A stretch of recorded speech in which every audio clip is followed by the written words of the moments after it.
It's the NVHA 21-0002, our 452nd interview overall. It's Friday, September 17th, 2021, and we're in Fredericksburg, Virginia at the last 6th Marine reunion. And Neal has agreed to do an interview with us. And first of all, I want to thank you for allowing us to do this. Let's start off with the basics. What is your full name? Neal McCallum. Okay. No middle initial? There was one. We had one, but it wasn't registered properly. Okay. Yeah. Now, were you named after anybody in the family? No. Okay. Okay. And what was your highest rank in the military? A corporal. Okay. Oh, Corporal McCallum, where were you born? I was born in Starr, North Carolina. Okay. A small town Yeah. in central North Carolina, Right. in the Piedmont section. Yeah. Were you born in a hospital or a home? Or? Home. A doctor came to the home in a big snowstorm. Oh, I had to pave a path for him to get into the home. wow. Yeah. So I take it your mother was there at the time. Yes, we can surmise that she was. Yeah. Most mothers are pretty nice about that. So tell me about your mom. What was her name? Victoria Isabel Parsons McCallum. Okay. And she grew up in the hard years, you know. She was born in 1886. Okay. And the history of our company would reflect the kind of livelihood and way of life that she went through. Oh, sure. And it would be the same with my father. Now, what was she? Was she a quiet person, an outgoing person? How would you describe her that way? My mother? Yes. Very outgoing, and assumed the role of the father quite a bit. That's to say, she taught me how to tie a knot. Right. And maybe how to dance a little bit. Okay. Something. I had 4 other brothers before me. Okay. And your father, what was his name? Evander Baxter McCallum. And, Well, that's a good name. He was a railwayman, and Okay. and he was off on runs like 4 days a week or something like that. Okay. And so you could see that my mother had to Sure. became the disciplinarian. Yeah. Maybe I need some water. Easy for you to say. Yeah. So, what would you say about your dad? I mean, did you get to know him very well, or was he just gone all the time? I got to know him rather well. He was a good father, and he loved us very much. And when he would return from a run, he'd come home and he would say to my mother, "Victoria, which ones were bad?" And he'd line us up, and he would. We knew how to cry and make noise before he even struck us. And I think he got a big kick out of that. It was just, you know, if you get out of line, you're going to get this leather strap. Oh, yeah. Yeah. So that's pretty much the way it was, and you know, we're proud of our lineage, Right. you know, and that kind of thing. You said it sounded like you had good parents then. I did. Yeah. I certainly did, and a wonderful community that I lived in. Now, do you know how your parents met? No, not exactly, but they would be living within 3 or 4 miles of one another. I do Right. know that, Right. and my father was injured in the railroad accident and lost a leg, and Oh, gee. and so he had like an artificial leg, and you really wouldn't know it unless you paid a great deal of attention. Right. Those were difficult times when they grew up. Oh, yeah. my mother grew up in a more difficult time than my father. Well, on my father's lineage, we had a great deal of property, Okay. but not a lot of money. But we had thousands of acres, Wow. of forested land and Oh, so my. forth. Yeah. And my grandfather was a very successful business contractor during Okay. those times, and he took all the money that he made and he bought land like for $2 an acre, and accumulated that and passed it on to his children, and some of it came down Oh, to my. me, and that's. But having land doesn't mean you're wealthy by any means. That means you No. pay taxes and Yeah. you're under stress at times. Right. But, how well did you know your parents on both sides? Very well, and in tradition, we're of Scottish origin, and they're great storytellers and keep records of family members and Okay. that kind, that way, and so I think I know them quite well, and we don't have any murderers in the family, or we might have come from the Reivers, back in Scotland, who were raiding the sheep and cattle and Oh. kind of things. That's all open to conjecture. Yeah. Yeah, I'm not sure how we got here and how honest it was, but Yes, we made it. exactly. You had to talk to the Sooners in Oklahoma about that. All right, so give me the names of your grandparents and a little something about each one. Yes, Little memory you might I'm have. surprised you would ask a question like that. Yes, my grandfather was Edward McCallum III, Okay. and he was the contractor, Okay. and so forth. And well, that's pretty much. He was well respected in the community. Yeah. Sometimes he was called a land hog, but they were just jealous of his industry, Oh, sure, yeah. But they called him Uncle Ed. Everyone in the community did. And as a result of having a lot of this land, there was be a lot of old homes on the property, and during the difficult times, he let people live there for free. Oh. But Good occasionally, he would ask them to do some work for Yeah, him. yeah. So it was a trade-off. Well, And my mother came from a very well family too. They would they knew how to play an organ or a piano. Okay. Yeah. yeah. And I noticed some of the clothing. I look at clothing in old pictures, and Yeah. they seem to have a lot of refinery and so on. But that doesn't mean we have a depression when I come along. I'm in the tail end of the depression. Right. And life was difficult, although we didn't really know about it. We never went hungry or anything like that. It was difficult for everyone in America. Yeah. Did you have a favorite grandparent? No, I don't think so. Okay. My grandfather owned my Samuel Parsons. We had a proud lineage going back, and we have no difficulty, tracing the lineage. And we were on the first census in 1790. Oh my. Yeah. That's George Washington. That's the first census, Yeah. and we are listed in there. And I was proud of the fact that there was no slaves in our family. Very good. But and I have often told people that was the case. But I find out there's a lot of McCallums spread all over Canada and the U.S. Right.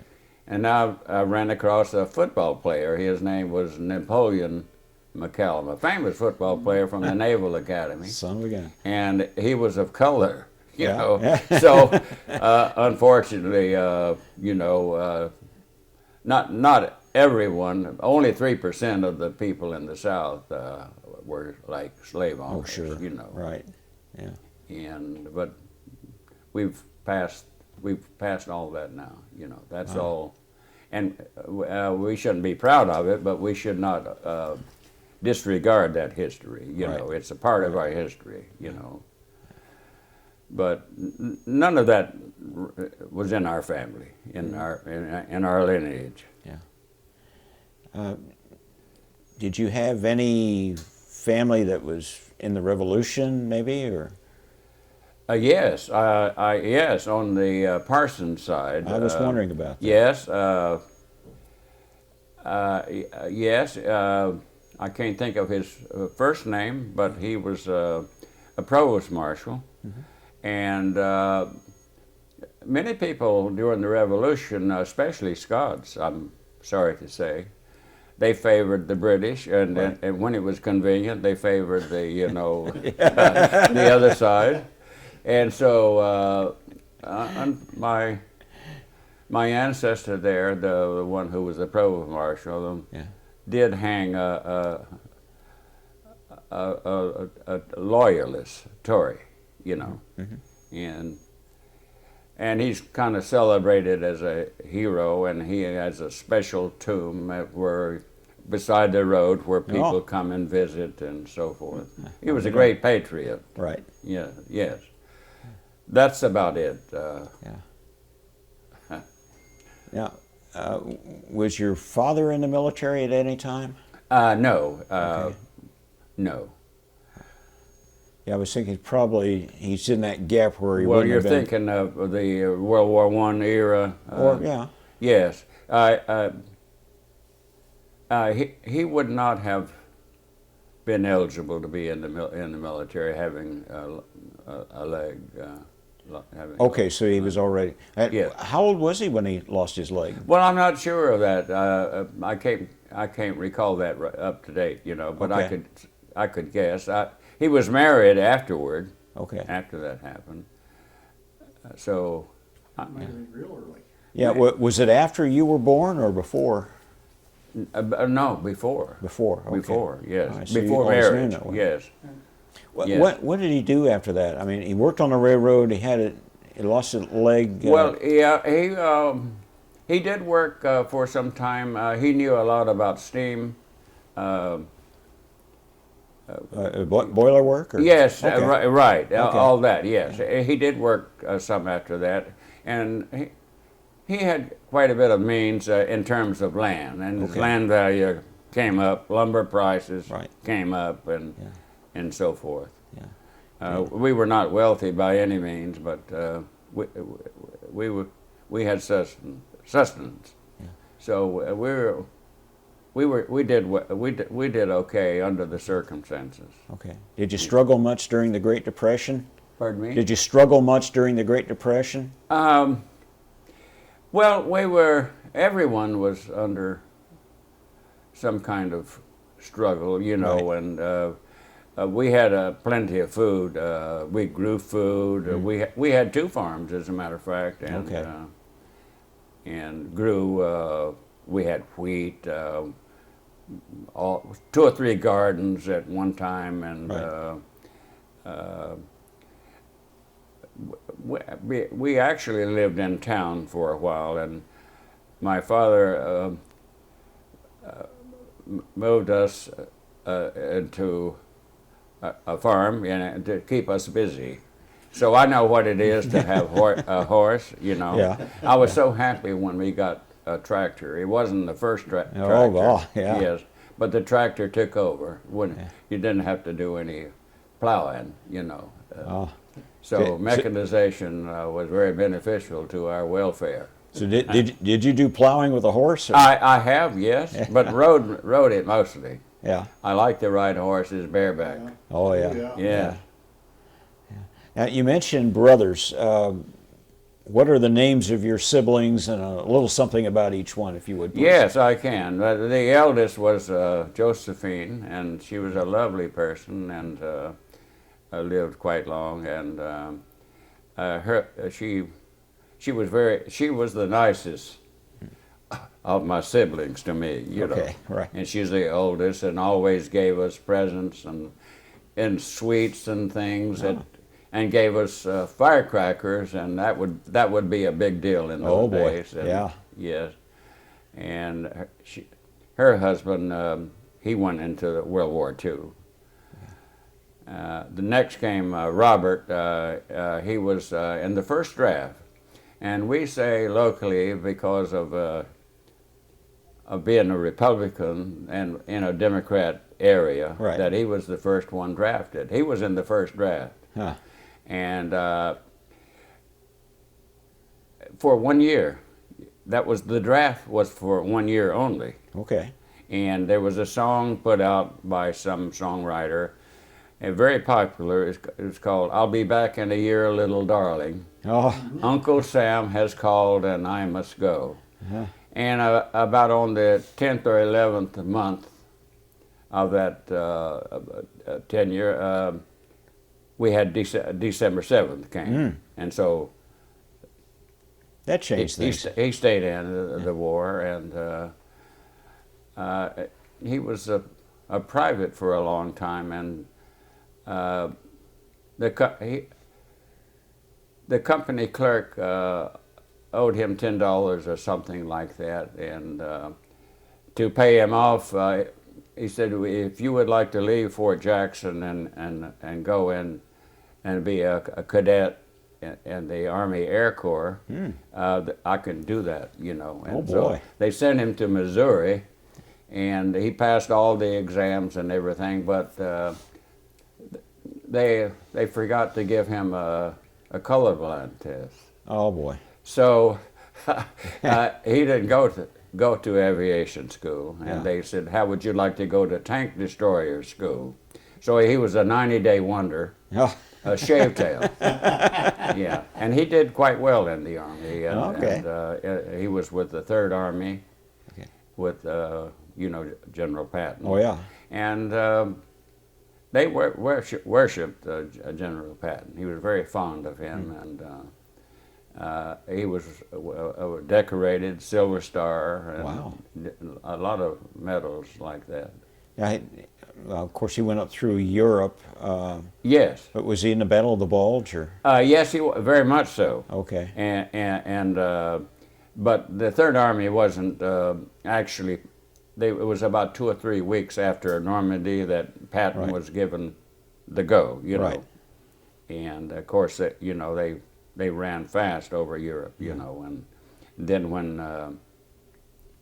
the Bulge became apparent, he came to the rescue and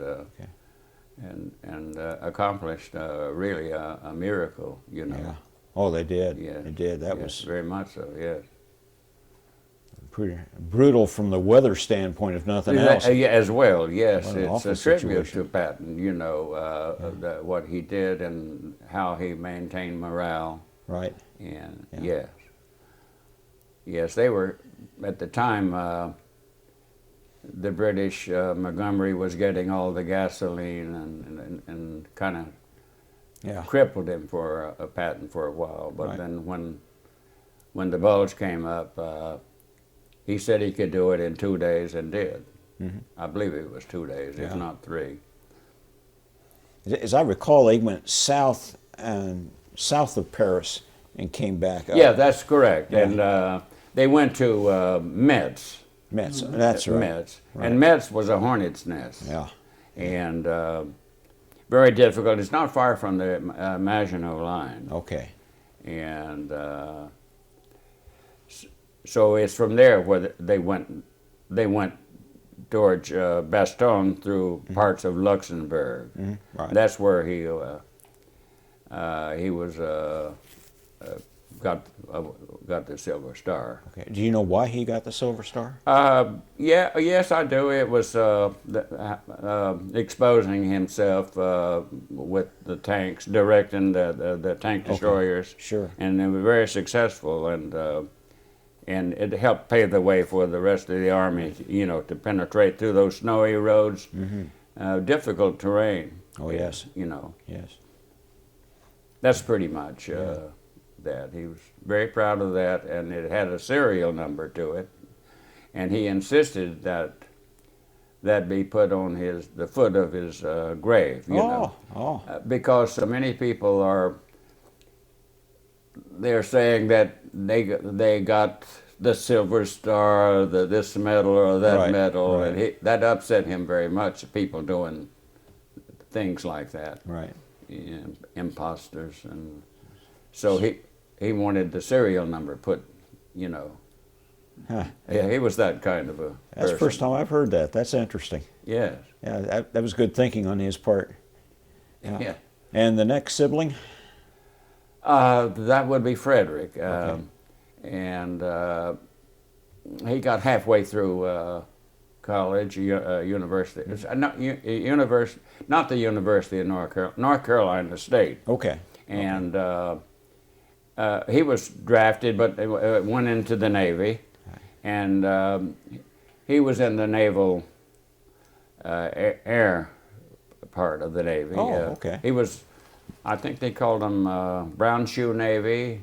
Oh, sure, yeah. And Airedales, called them Airedales too.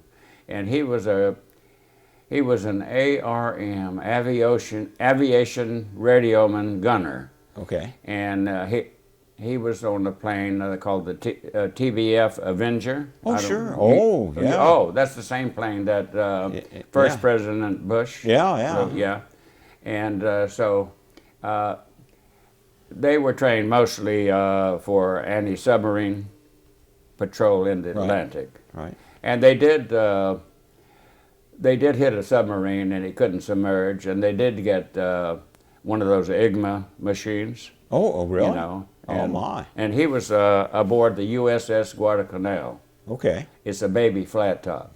Oh, yeah. And that's what there was, anti-submarine. you Okay. know.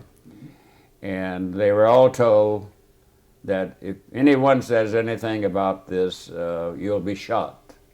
They all believed it. And so the submarine they got the Enigma machine off. And, Right. And it was towed into Norfolk, you know. Oh, my. Yeah. So he's very proud of that. That's pretty much. Yeah. Was that? It was a Japanese submarine or German. Oh. Enigma. They changed. They changed different Enigmas from time to time. Right. You know. But we were reading their mail. Was that the U-505 that's up in Chicago now? I don't. The submarine, you mean? Yeah. You know, I don't know if it came from Norfolk. It just most likely is. Well, it sure sounds like it. Admiral Gallery was out to get that sub, and I can't. I haven't gone much into that further. You know, but I don't know the dates that they did this. I'm guessing sometime in '44. Late 44, maybe. boy, that sounds like it. That sounds like exactly that operation. And they got it before it sank and got in there. Yes, they called. Yeah, of course, the aircraft carrier didn't go down and get that Enigma. All right. But they have like destroyer escorts. Right. You know, and a flotilla, and some ensign. The Germans had already. They had already jumped ship, knowing that we were going to save them. Right. But this smart ensign went aboard there, and they disarmed some kind of, they intended to sink the submarine. Scuttle device, yeah. Yeah. Well, I'm sure that's it. I'm sure that's it. Wow. Sounds like it. Yeah. Yes. Okay. Well, that's interesting. Yeah, I know the destroyer Pillsbury was involved in that. You know, that's very, very familiar. Uh-huh. Very much so, yes. Yeah. That means I have to do some work and check. I reckon. I'll be checking that out. Yes, I'm almost certain that's correct. Yes. Mm-hmm. Yes, that's the same incident. I have Admiral Gallery's book, so I'll get to looking around in there and Yes. see if that matches. But Yes, I know Wow. the pilot was from nearby in North Carolina too, of my brother's plane. You Okay. know, the TBF Avenger. Wow. That was the largest plane in World War II that could fly off and fly on to an aircraft carrier. Yeah. Yeah. Wow. And okay, next sibling. That would be Francis, Okay. who was drafted and hated the Army. And the reason why he hated the Army more than anything, after basic training in Fort Leonard Wood, Missouri, they wouldn't let him go home to see his girlfriend and family. You know? But I think he kind of enjoyed himself in France. Yeah. From talking to him. Yeah. But I know he wrote me a letter, and that letter eventually, I was evacuated. That letter didn't come directly to me. It eventually reached me in North Carolina, Right. you know. And the letter was full of expletives, you know, what he thought of the Army. And, That's funny. Yeah. Yeah.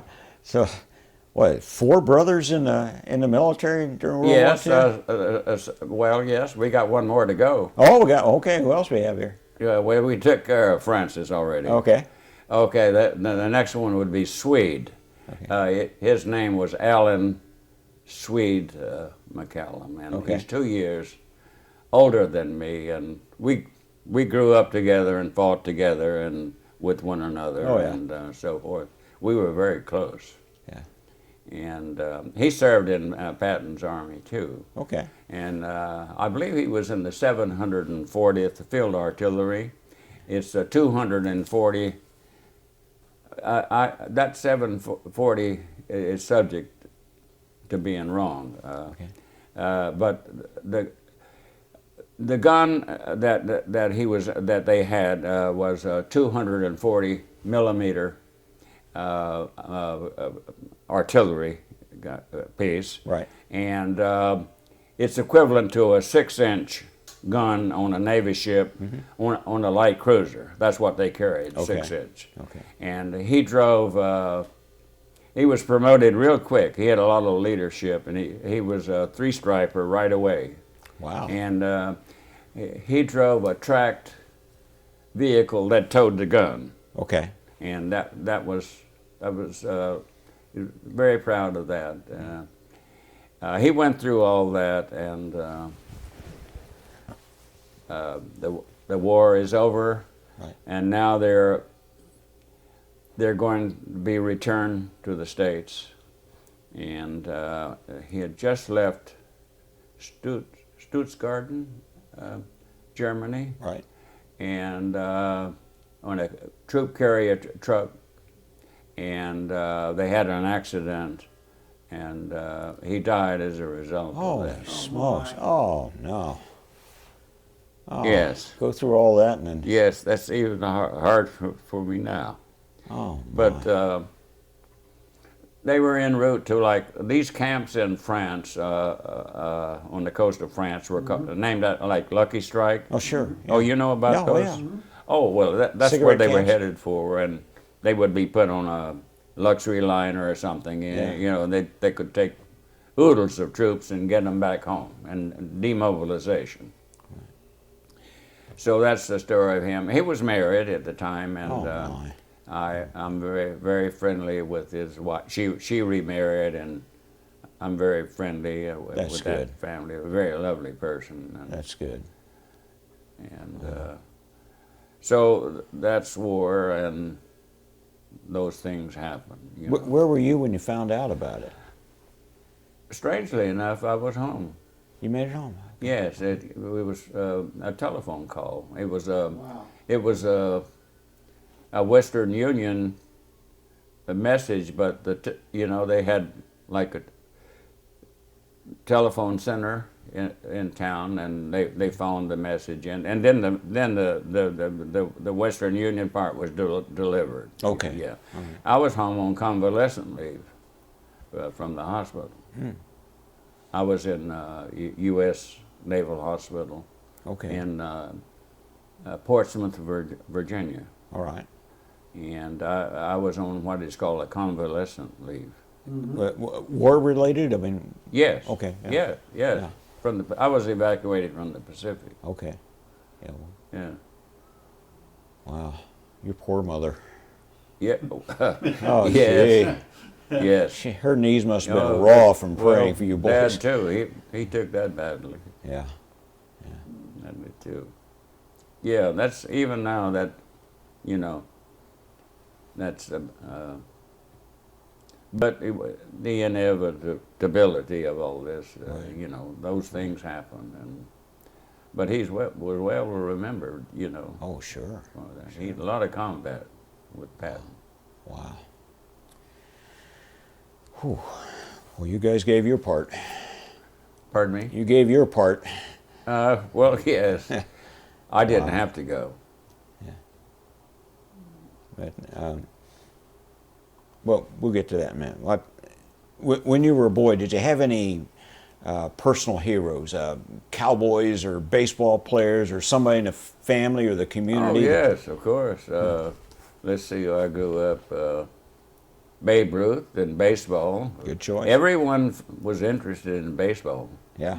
And I was amazed at some of the people around me, and even in the Marine Corps, that had all these stats on the home runs, batting Yeah. averages, Oh, and wanting to make a bet. You know? Yes, and comic books. Yes, I had a happy childhood Yeah. coming up, and Well, I think I was a pretty good student in school, and not too unruly. did you grow up mostly on the farm or mostly in town? I would say mostly from the farm then, you know, and Okay. yeah, but we could run to this. We ran home for lunch, you know, from the Okay. school and back and forth. Okay. We owned all the land that went up to the school, and yes, so I don't. It was just a happy time, I think. Well, so many interesting things for a boy to do on a farm or. Well, we didn't. You know, we used to. Kind of reluctant to tell you about this. My brother Sweet and I. Each piece of land had a name, you know, Okay. and she would ask, "Are you finished with this?" This would be summertime, and said, "We have some more to do," or so forth. But we would tie the horse. We would, you know, we didn't abuse the horse Right. or animals. This is before we got the tractor, and we would tie the horse up to a tree, you know, Right. in the shade, and Yeah. then we would run about a mile and a half to McCallum Pond, and that was like a centerpiece for the county. Okay. And my grandfather charged, I think about 25 cents or 10 cents to swim, you know, Right. and the public. Well, of course, we got to swim free, you know. Yeah. But we would swim for maybe 2 hours or so. Yeah. Large pond, you know, and we came back with our eyes were red and so forth, and then we put the animal up, and my mother's querying us about, you know, how things were and so forth. She knew, Oh, yeah. but it was a happy time, you know. when- Yeah. I knew there had to be a special place on the farm or nearby yes, that you really liked. What was the town like itself? and we still had a town in house, but as I mentioned earlier, Yeah. my dad wanted us where we wouldn't get into any trouble, you know, Oh, yeah. in town. And there were some boys grew up in town were a little more unruly than we were. Perhaps. Oh, yeah. Yeah. Rough crowd in those big cities. Yeah. So what describe the town. I mean, what do you remember about? Well, I could describe it best after the war began. On our farm, we had the Carolina maneuvers, And I didn't know anything about this. One morning I saw some trucks and things on our land and in the woods. And so I got the horse out and rode down, and I saw all these soldiers, and they were on the edge of the woods, and they were had a blanket, army blanket, and there was 4 or 5 GIs around this blanket, Yeah. and they were shooting craps. And I really didn't know, but they were shaking these craps up and rolling them. And I probably said, I don't know exactly how I said this, I probably said, "What are y'all doing on our land?" Yeah. Now, I'm about 14 or 15. Yeah. And the guy with the craps looked up like this, and he said, "Hello, rebel." Uh-oh. Well, no, I didn't even know what a rebel was, really, you know. And then, you know, it turned out that this was the 29th Infantry Division that landed on Normandy. Oh, And we also later had the 1st Infantry Division, the big red one, that landed on Normandy. And it was a pleasure looking back. It was a great privilege that they could use our land to train on. can imagine. Yeah, all right. And they dropped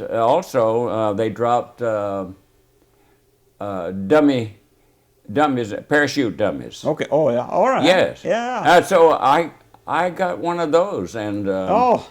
and I said, my mother would love this, you know, and I took it home to her. She said, "Take that back, you'll go to prison." You know. What was it, about that high or so? Yes. Yeah, okay. Yeah, and now I forget which. It was the Red Army versus the Blue Army. Right. I forget who won. But next came the Tennessee maneuvers and then the Louisiana maneuvers. So we had it first in the Carolina maneuvers. And they made you asked about my town. They made our town wealthy. They bought up all the beer and wine, of which I don't think I was partaking of any at the time. But they got all the girls too. Uh-oh. Yeah. And so, but they gave us a shot in the arm, you know, economically. You know, oh yes. And some of them got rich selling wine, you know, to the GIs, and maybe $1 a bottle for some wine, and they would line up for it. Oh, And unfortunately, this gentleman he had wine tanks brought in from California by rail, selling this wine. He never paid his taxes on them, so the IRS got the best of him.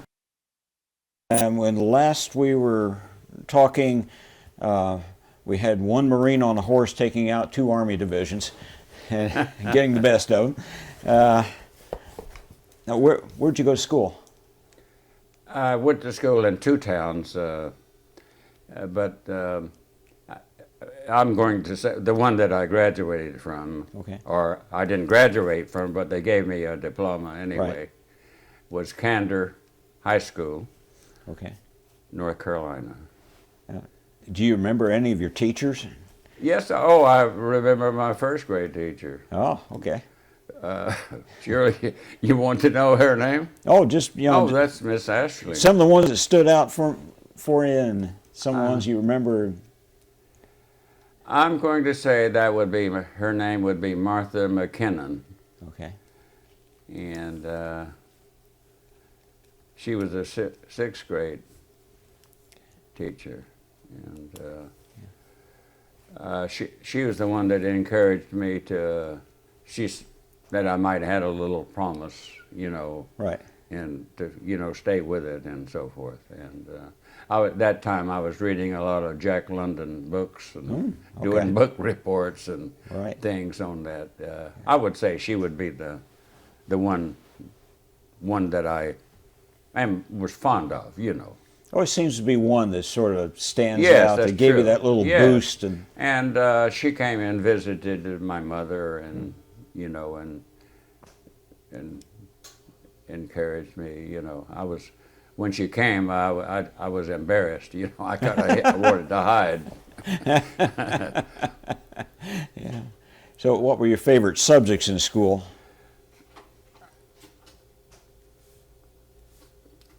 I would say history and geography, Okay. Okay. which is not very well taught these days. Yeah. I think, just from talking to young people. I particularly, in college, I liked economic geography, Okay. which for the world, you know, Right. that's an education in itself, if you were exposed to that. All good ones. I like those. So you say you didn't graduate high school, or? Right. My birthday, as I said, was on the 10th of March, and you had to be 17. Right. I should maybe go in. When I was 16 years old, I visited my brother Francis. He was still working in the shipyard in Newport News, Okay. and I visited him. And someone had said, "Well, you can just register for the draft, and you can get it." I wanted to go in and fight. Okay. And so I did, and I have a copy of the draft card. I was 15, and it was later turned down, and I have a copy of it Okay. now on my phone. And they realized this is just a kid, you know. Right. Maybe you could go to jail for doing that. Someone said, but when I went in, I became 17 on the 10th, and 10 days later I was in the Marine Corps. And Wow. my mother would not sign for me to go in, but my father did. Okay. You know, and my high school and I needed from March to April or May I would say. They gave me my diploma anyway. Okay. And not only for me, but for others that were close and had good grades. Right. I had very good grades. And so that's how I got my high school education. The only thing you missed was the ceremony. Right, yes. Yeah. Yeah. And the ones that stayed on, they were drafted. Yeah. And this was what, March of 44? 1944, correct. Okay. March 20th was when I went into the Marine Corps, 10 days after my birthday. Okay. Now let's back up just a little bit. How did you hear about Pearl Harbor?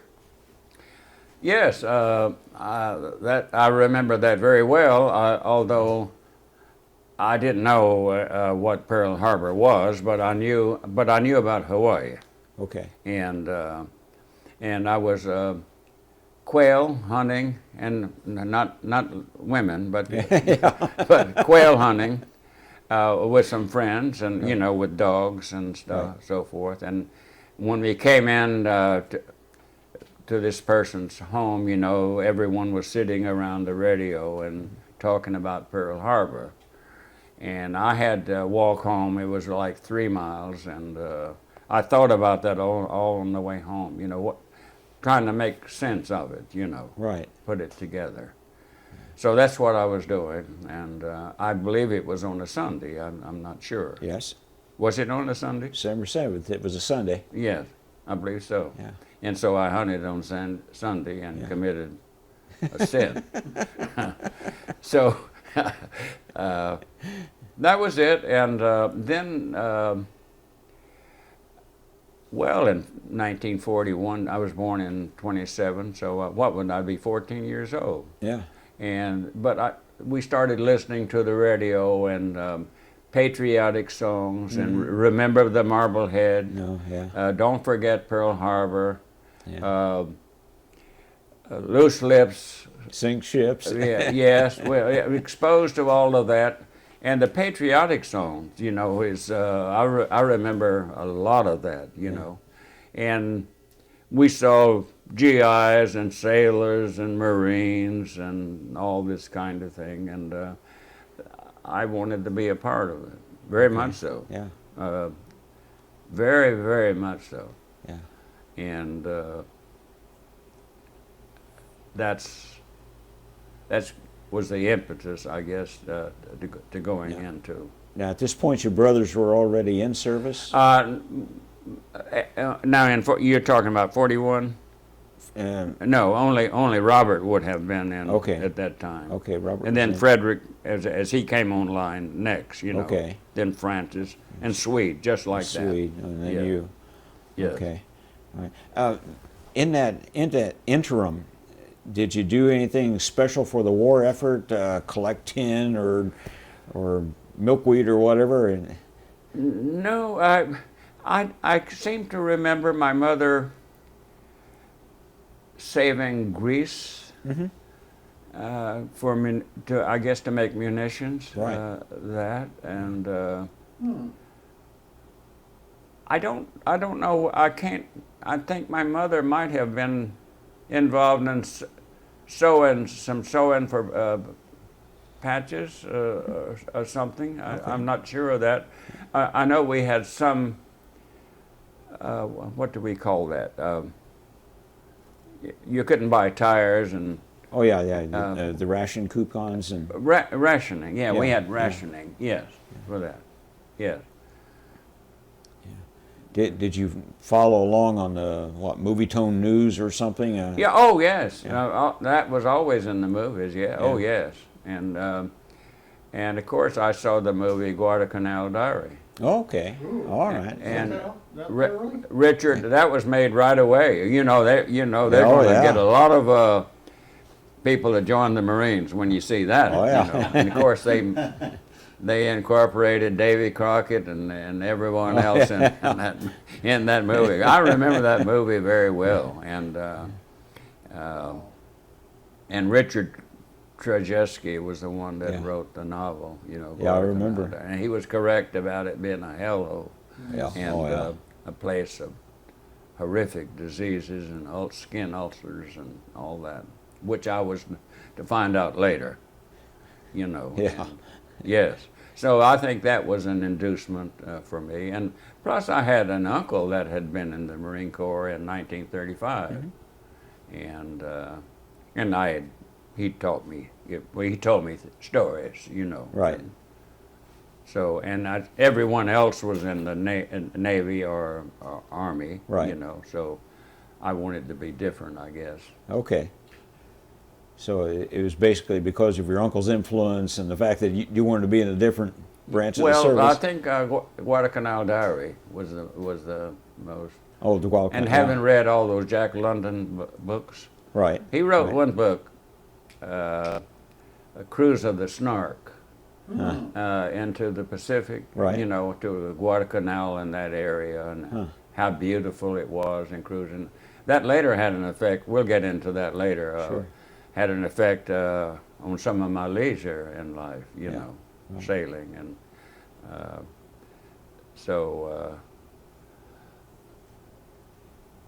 that was the greater impetus to go into the service bad. Now were you drafted or did you enlist? No, the draft, you had to be 18 years old to be drafted. Okay. See, that's why that phony draft card that I had earlier, they right away they figured out that's not right. Okay. And I have a copy of it, and it's going to be in a book.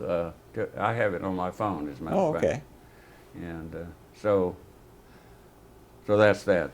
All right. So March the 20th, 44, you're headed for the Corps. Yes, I was in Raleigh, the capital. Okay. And got a meal ticket and a transportation to Paris Island. Yeah. And just about everyone else on that bus was going to Paris Island too. Yeah. And I thought I knew everything when I got to Paris Island, but I soon I found out that I didn't. They made us all one. Yes. Yeah. So you got off the bus and this nice friendly guy from. Yes, I remember asking this corporal just got off the bus. I asked him, does Semper Fidelis mean always faithful? I wanted to let him know. Right, yeah. I wanted to edge that in. Yeah. And he says, no, it means Semper Fi. I don't know whether we can say this, hooray for me, Yeah. and F you.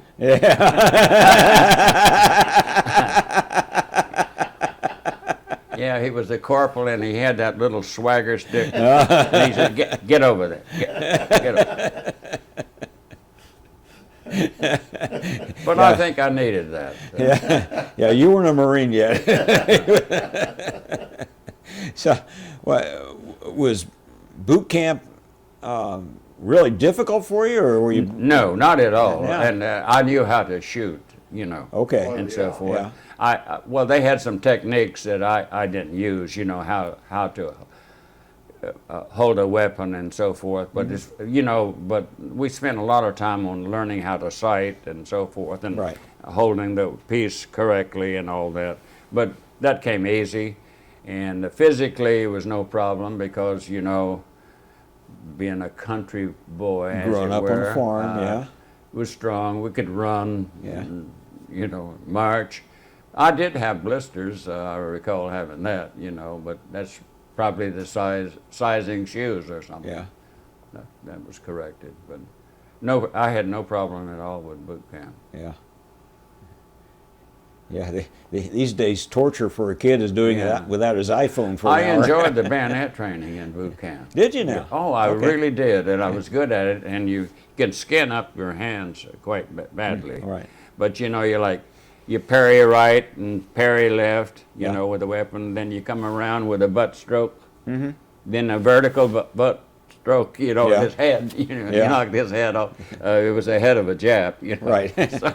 So I really enjoyed that. Good.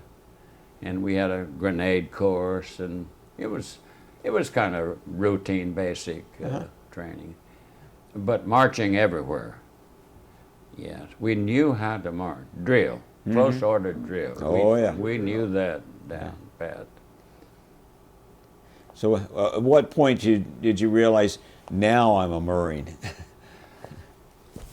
I believe when we got the insignia at the end, you know, that Right. we could put it on our hat. Right. And when you get that, you get paid, and you get a 10-day leave to go home Ah. and come in home and in the uniform. Oh, and yeah, so you forth. betcha. And I remember, you know, elderly people would say this, you know, Neal, you know, we're proud of you, and Yeah. all that. That was nice. Boy, I wish our guys today could hear that. Yeah. And I'm proud of you. You don't hear that enough. No, yeah. Yes, that was, well, my life was still being shaped, you know, and Right. I look back favorably on that, all that, you know, and positive. Do you remember the look on your parents' face when they saw you in uniform for the first time? When you came home? No, I don't think so. I don't. I think my mother might have a concerning look, Right. more than well, she's happy to see me, of course. Oh, sure. But, I think it would be, you know, she was probably thinking, what next, you know. Right. And what next went fast, too. It came fast. I went back to Camp Lejeune, Yeah. and I was put in the 2nd Battalion, 29th Marines, in Fox Company, and told that I was a mortarman, and I didn't even know what a mortar looked like. A 60 millimeter mortar. So that was your advanced training. It was in mortars. Yeah. So I didn't have much training in Camp Lejeune. We were soon trained for for San Diego. We went cross country, Okay. took the southern route, and we were in what I call cattle cars. It's like 40 and 8s. Yes. And we made, well, this was interesting to me. Now we're traveling in cities and towns that I'd heard of before and Right. never seen. Right. And now I'm seeing how the American people are responding. And the various places we stopped at, I remember most of them already. Yeah. And still, and it was interesting. We took the southern route, as I said, and we come to a town in East Texas, and we would stop for calisthenics and also for food. You know, like Right. food places to feed us were all set up. That was highly organized, you know. And in Texas, this guy says, "Welcome to Texas, boys." You know, and he had cowboy boots, Yeah. 10-gallon hat, and a business suit. Oh, yeah. And he's passing out these cigars. We're getting off the train and going to eat, and it was just a good feeling to know that you were appreciated, you know, the public. So that stands out. And I remember going through Albuquerque, pretty much the same thing, Right. and Indians, Navajos selling blankets, and I'd never seen. Seeing a Navajo Indian was a big deal for me, yeah. you know. And we went on to San Diego. You had this interest in geography and history Yes. as a kid, Oh, yes. so now it's opening up that's very all good. the stuff that was in your books is Good now. observation. Yes, Absolutely. right. Very much so. You know. Had you been outside of North Carolina before that? Well, I had. I did visit. Well, this kind of is a little digression here. That's okay. I had a round trip bus ticket to Camp McCoy, Wisconsin. Oh, okay. My brother was commissioned in Texas and reassigned to Camp McCoy and the tank destroyers. Okay. And I went there to visit him, and you know I was really proud of him. And I'm going to say the year was early 1963, sometime. 43? I believe so. Okay. And well, when I got there, it was. I was told that his unit was on. They were helping. His battalion was in North Dakota. They were gathering crops, you know, for the farmers. Oh, yeah. And so forth. And this was an emergency trip. Right. And I've later gone there, and I later talked with him, and I visited that town also too. I wanted to know what it was like, because he told me Sure. about. And his job was to see that every soldier in his company was with a farmer that had a good place for them to billet, Right. and that then he would move into Dolan's bar in Kenmar, North Dakota. Yeah. And he said about 1 o'clock, he said the sergeants and NCOs would be coming in, and the rest would come into Dolan's bar about 4 o'clock, the ones that were really doing the work. Yeah. You know.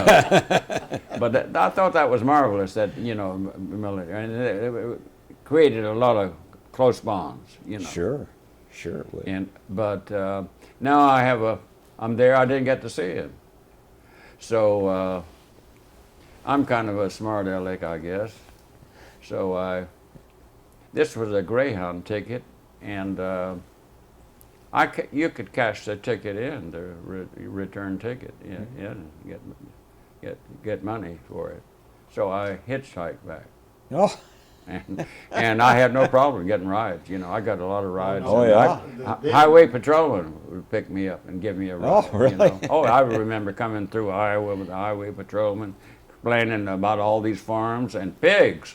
Oh, the hog farms, and you could see all the brooders. You know, Yeah. and he saw that I had an interest in it. So I did that, and I remember keeping $5 in my socks. I don't know where I got that idea from, but I Right. kept $5. You know, I always wanted to have some reserve currency. Right. But I enjoyed it, and I made my way back home. And so, Well, that's an adventure. yeah, it was. Yeah. And it opened up my eyes Oh, you yeah. know, to a lot of things. Yeah.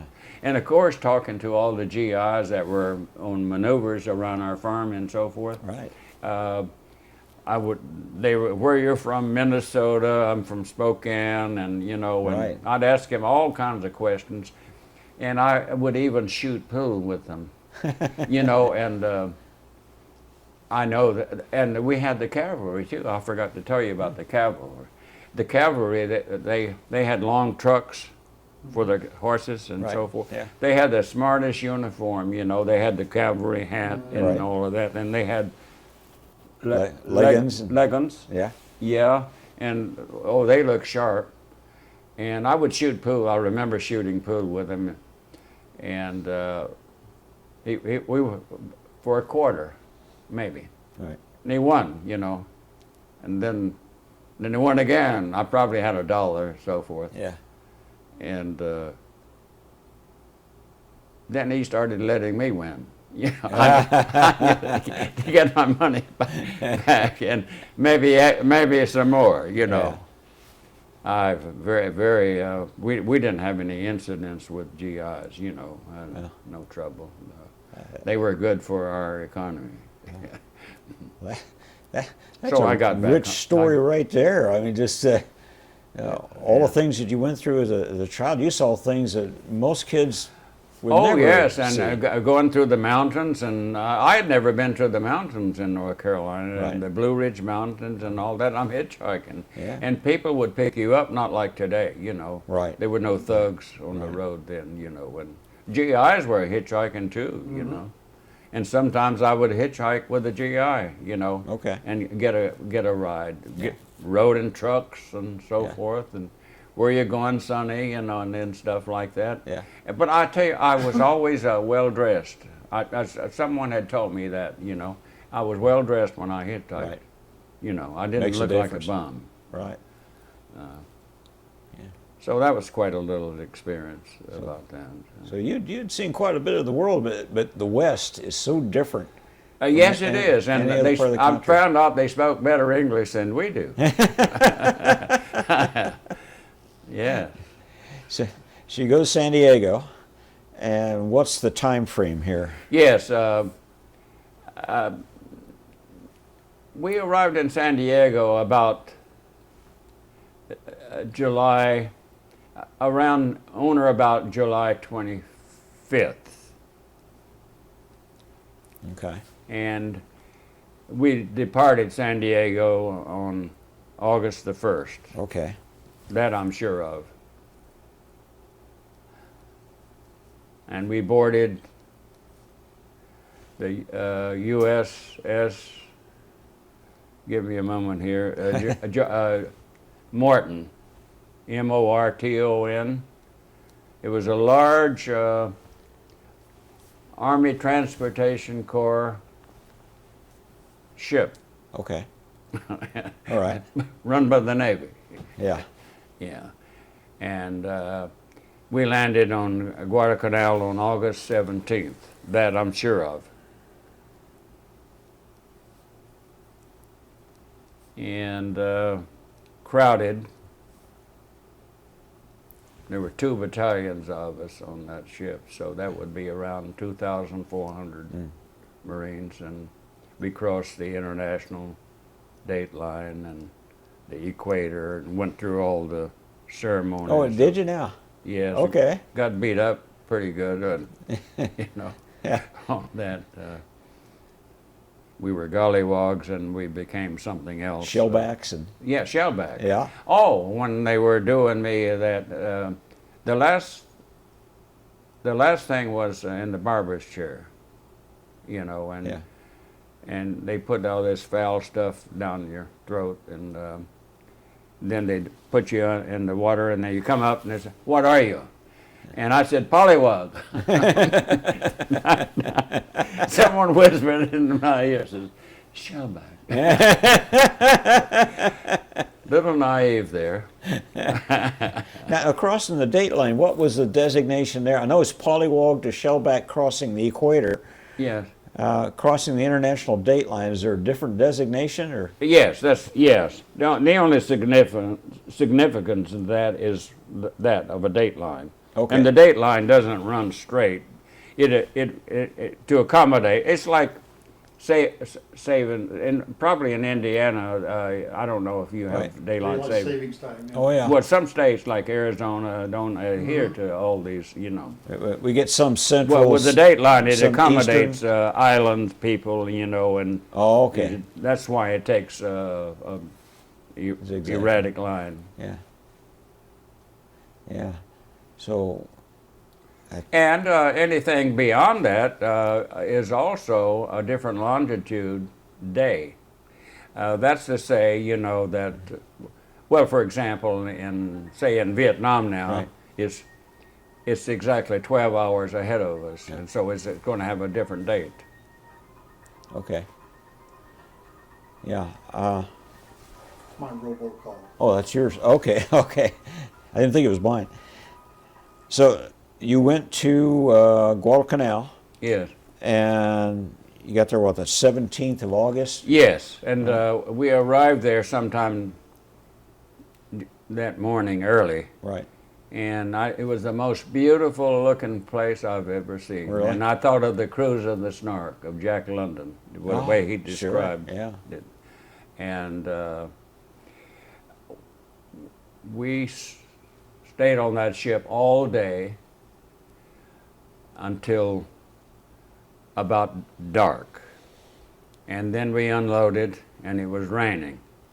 And they says, "Now, boys, you got to set up these tents, you know, in the rain." Oh, yeah. And we set up tents, Right. and we thought that was going to be our tent for the night, you know. Yeah. They said, "No, more tents, set up others." Yeah. And finally, we almost rebelled right there. Yeah. And finally, we set one up halfway, and we just went in and slept inside a tent. You know, Yeah. we were tired and exhausted. You know. Then the next day we straightened things out. you know. Now, at this point, you weren't the 6th Division yet, were you? No, this would be just 17th to the 7th would be 13 and 7. We were about 20 days before. September 7th is the 6th Marine Division Okay. formation. Okay. September 7th. But all this was planned, you know. Right.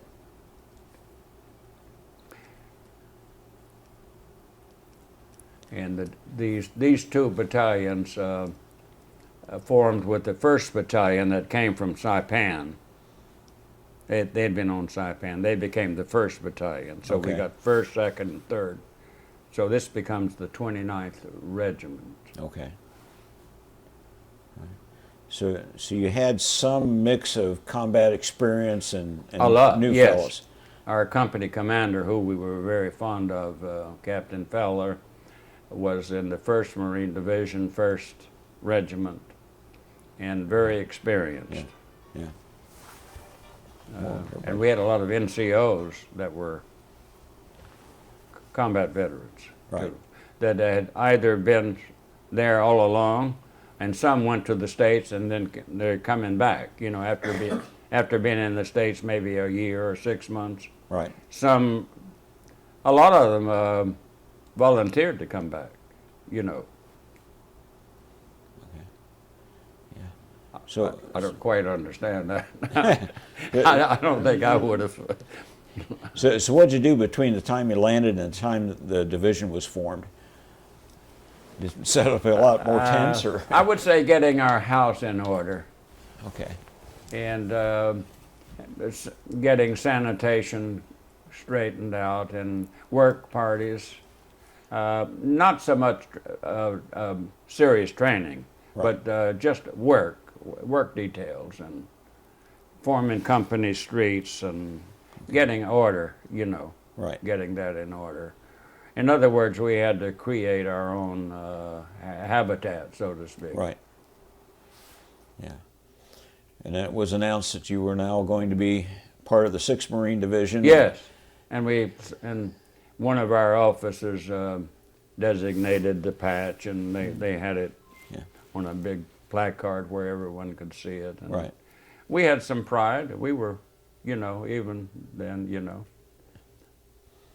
And- But we were there 7 months, you know, on Okay. Guadalcanal, and very arduous training that a lot of the elderly guys, I would say those would be the ones that were drafted, would quite often fall out on marches and, you know, couldn't, and we called the meat wagon would come along and pick them up Right. and head of the column, and where they'd get some additional water and so forth. Mm-hmm. And when we come along, then they fall back into the ranks. Oh. So you're not going to get home free. you Oh, know, no.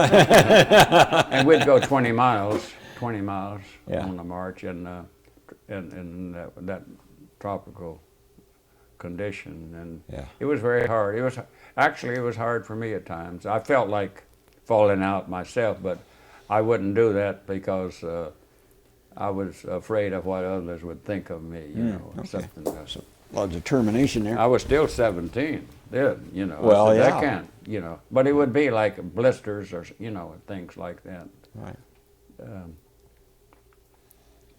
So, I don't think we had, well, our boondockers, we call them, shoes and so forth. I don't think we had the right socks, you know, before that. Yeah. it makes a difference. Oh, it does. Big yes, difference. It does. People don't realize that.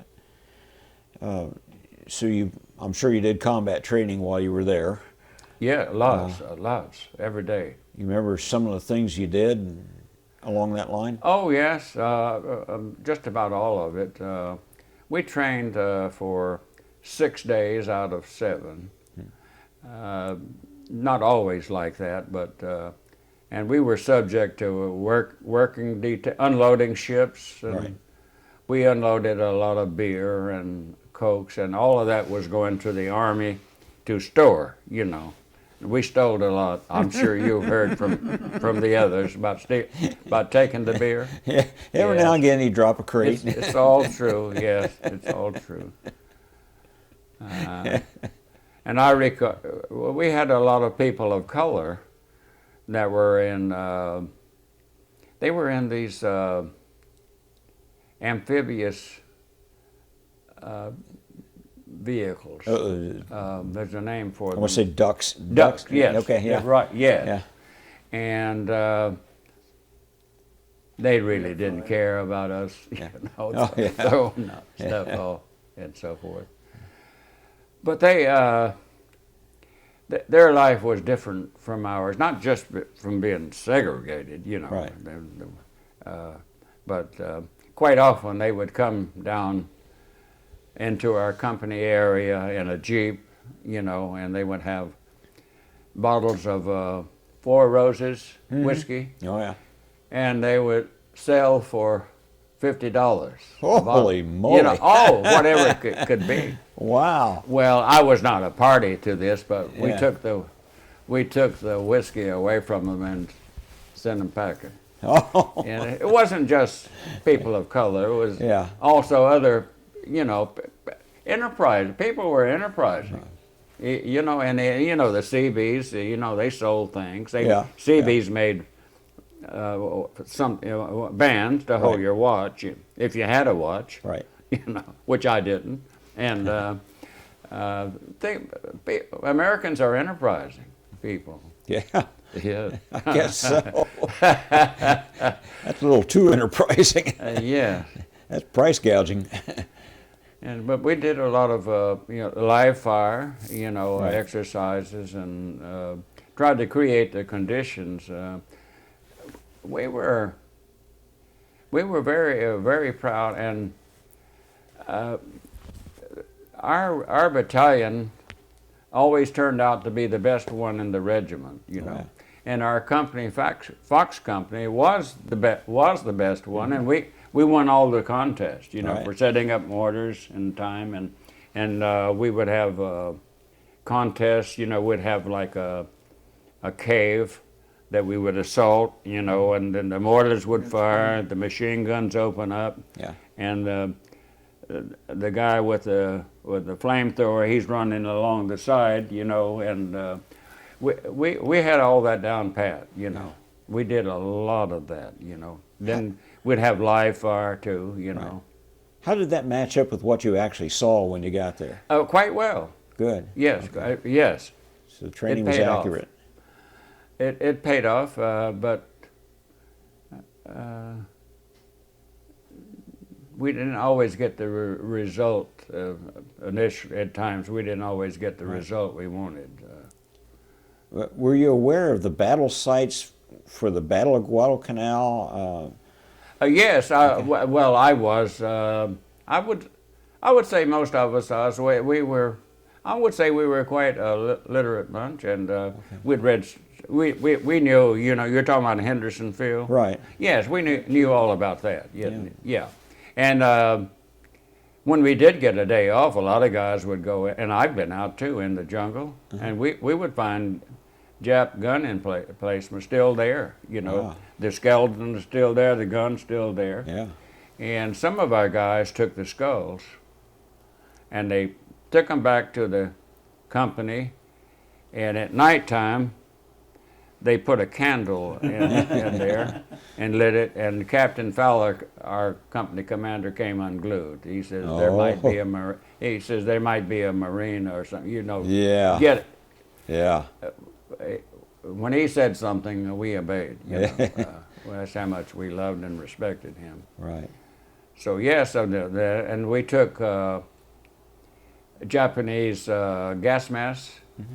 You know, the rungs that are, you know, Right. in a gas mask. We'd clip those off, and we'd put those around our dog tags so they don't clang. Oh, wow. They don't clang together. Well, that's good thinking. Yeah. Wow.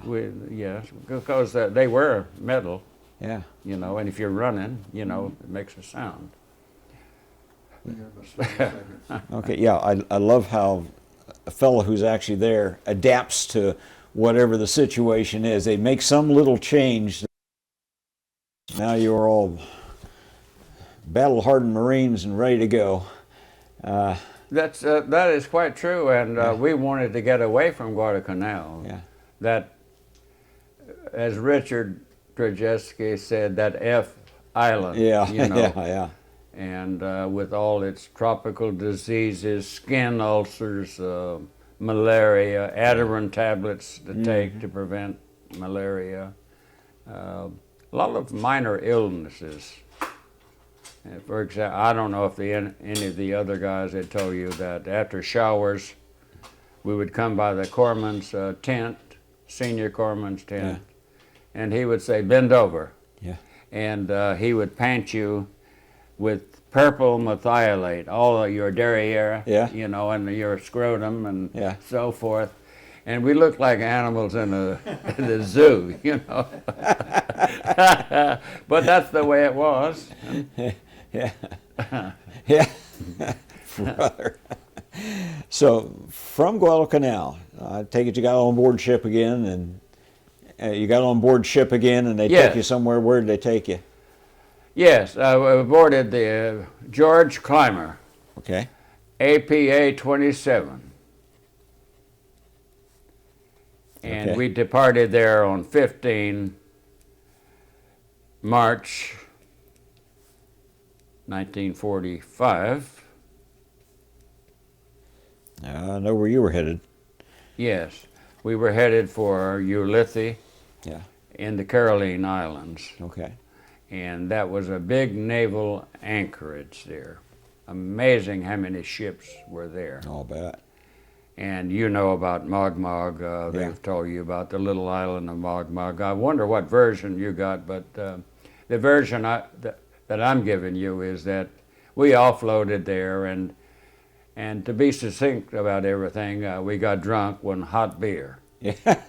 And we had another word for this, but I call them cold cut sandwiches. Okay. And that was it. And now we went down the cargo nets to go to this little Mogmog. Oh, okay. Now we got to come back on our amphibious ships, LCVPs. And guys were jumping off into the water, and it had to stop, and we'd pick them up, you know. And we got back to the ship. No one could climb. I could, but no one could climb up the cargo net. So they had to put the ship's ladder down, Okay. you know. And they came up the ship, and all they were drunk, and there was the gunner sergeant at the top Yeah. with a notebook. Yeah, he really wasn't writing down any notes, but he was like, you know, you're going to get in trouble for Yeah. this. You get office hours for this, and so that's the way it was. And we departed there on 27 April, Okay. and after we got underway, we were a great column of ships. There was a column of ships coming from Hawaii, joining into our column, Okay. and there was a column of ships coming from the Philippines, containing the Army, you know, Right. that was in our column. So we were staggered, and we were closely guarded and escorted by baby aircraft, flat top carriers, and DEs, destroyer escorts, and very carefully. So, and we didn't arrive there too early, but we arrived there.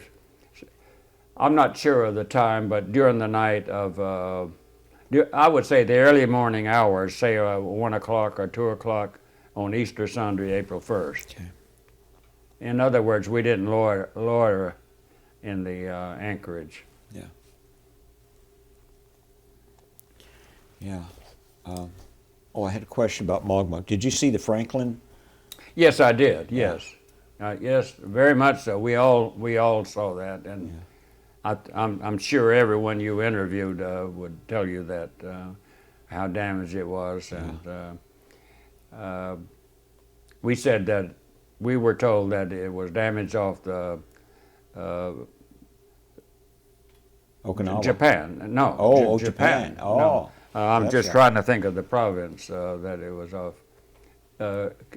Kyushu, southeast Kyushu. They were making a raid on there, and at first they couldn't get underway to get out of there, but eventually they were being towed. Right.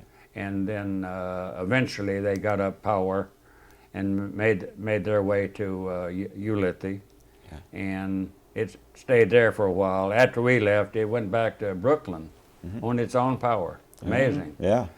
And it was just nothing but a twisted steel decks and Yeah.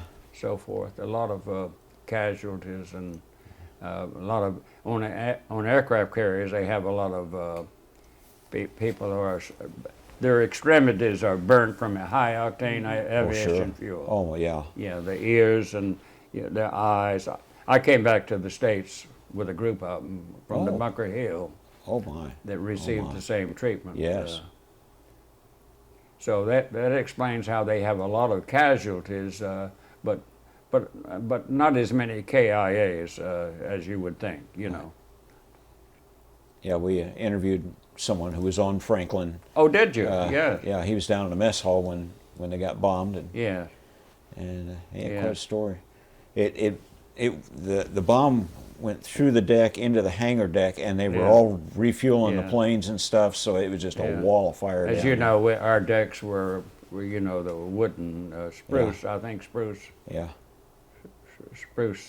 planking, and that's why these aircraft carriers were so fast. Whereas British aircraft carriers had steel decks, Oh, okay. but they couldn't travel fast, Right. and they couldn't take as many planes. Right. So we could take on our big aircraft carriers, our fast fleet carriers.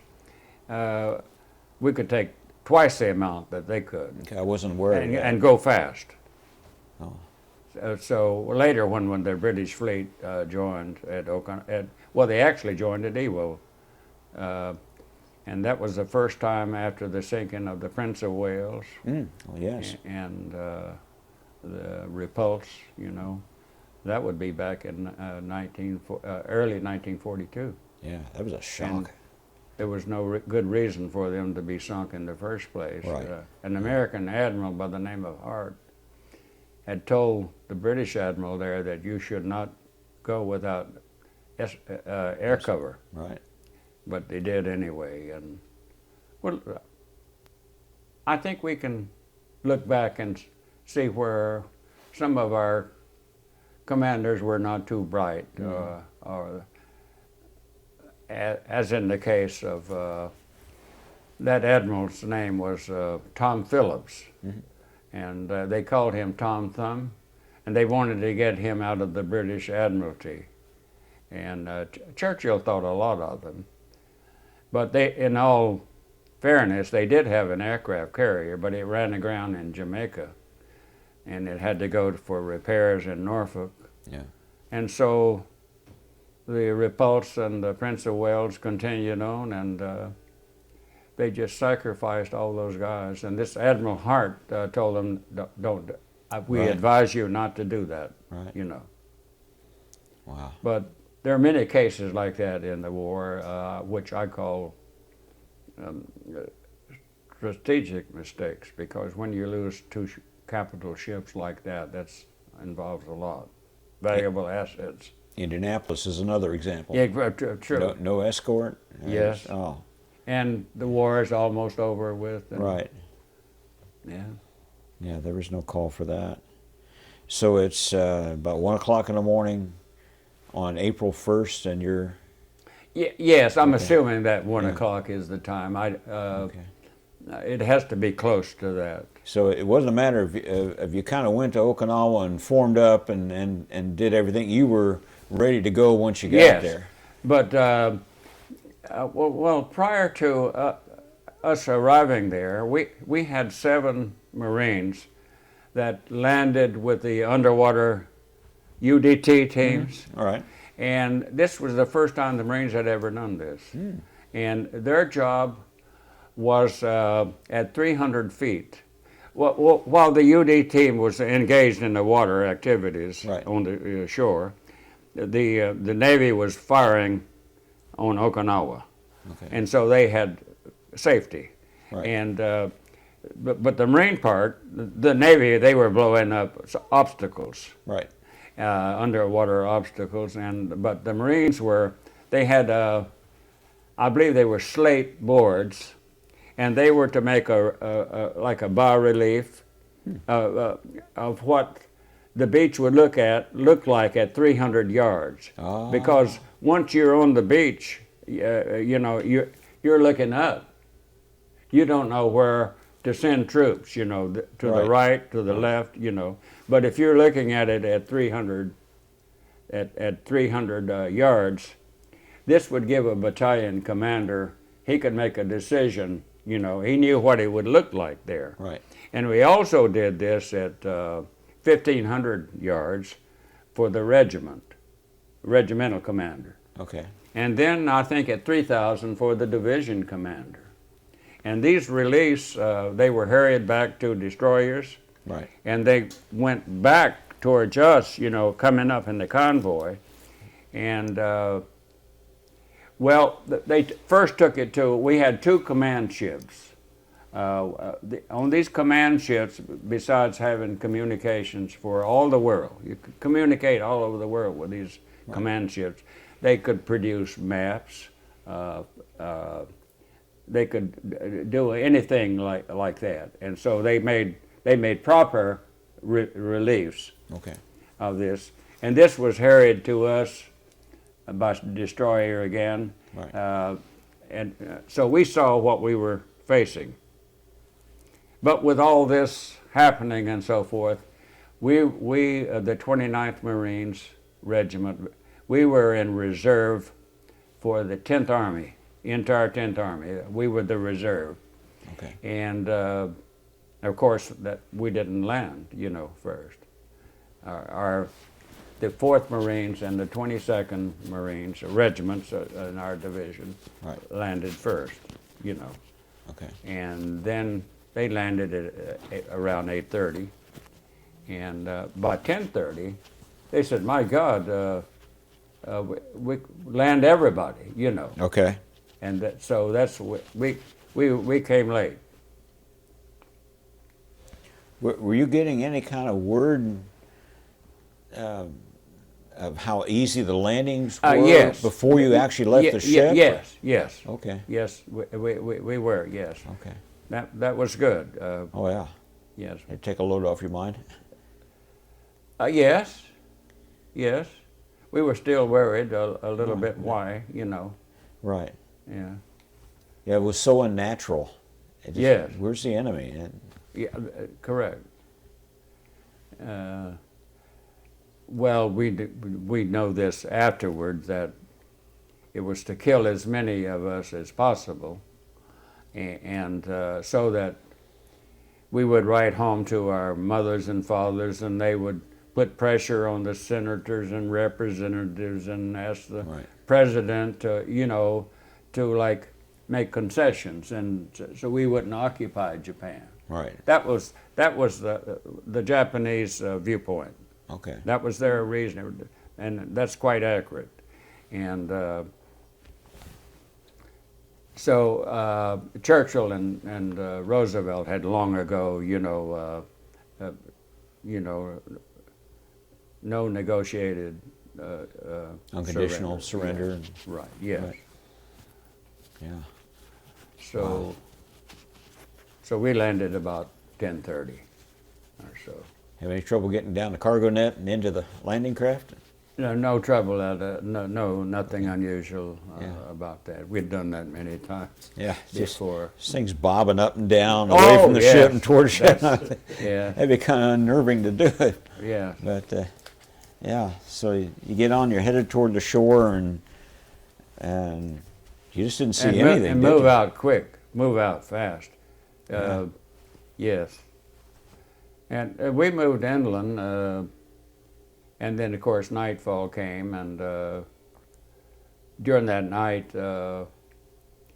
there was it turned out to be a blind Japanese lady, an Okinawan lady, that she didn't know where she was, and she couldn't see or anything, but some of the guys wanted to shoot her. They didn't know that. They thought it was a Jap soldier, you know. Yeah.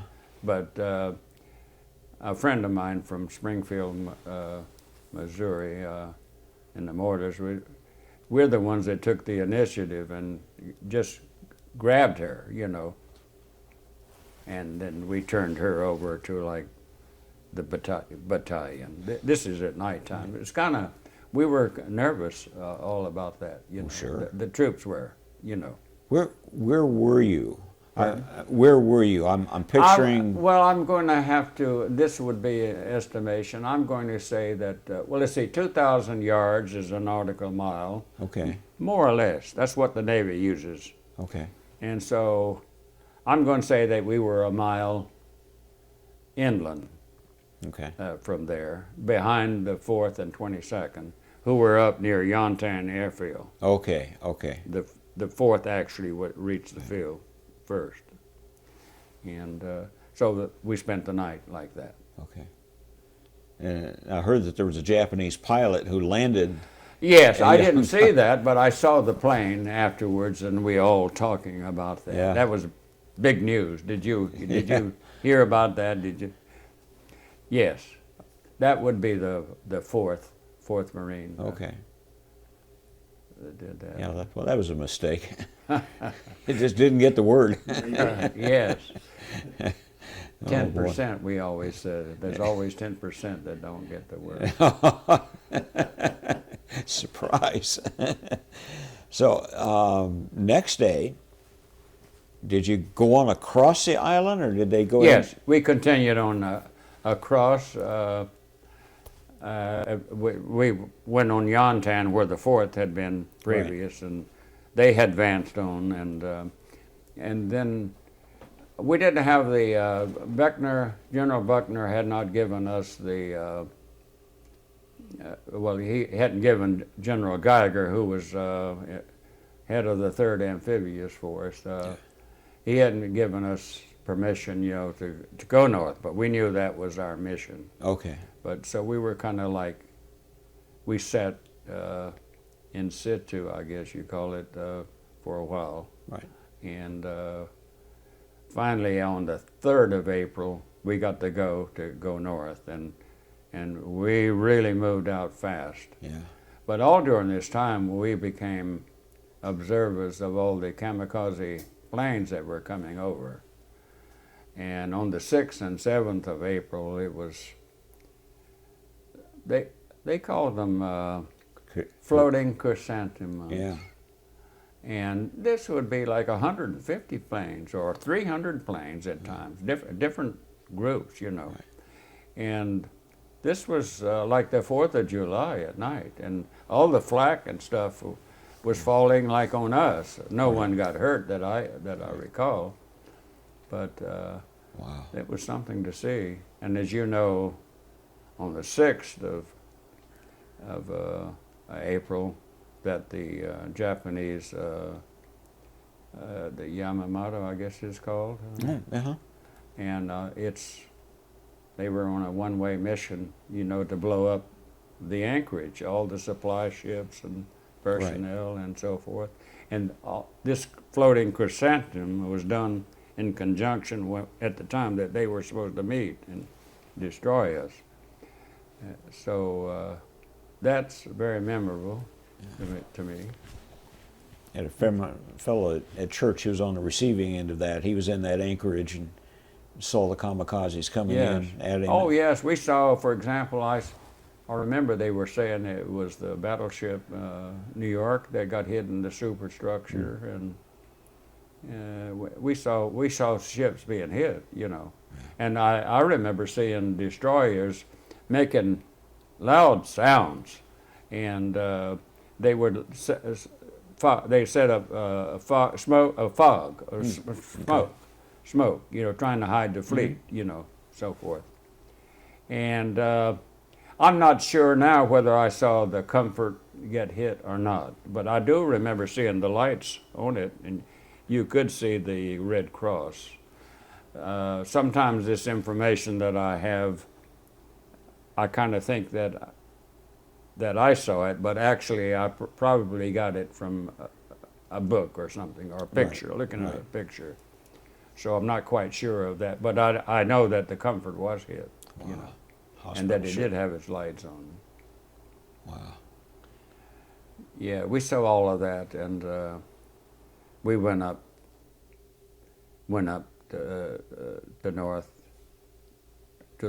and pretty easy going. Now, coming over on the ship, did they put up like a big map and say you guys are going to go here at a certain time? And Not so much.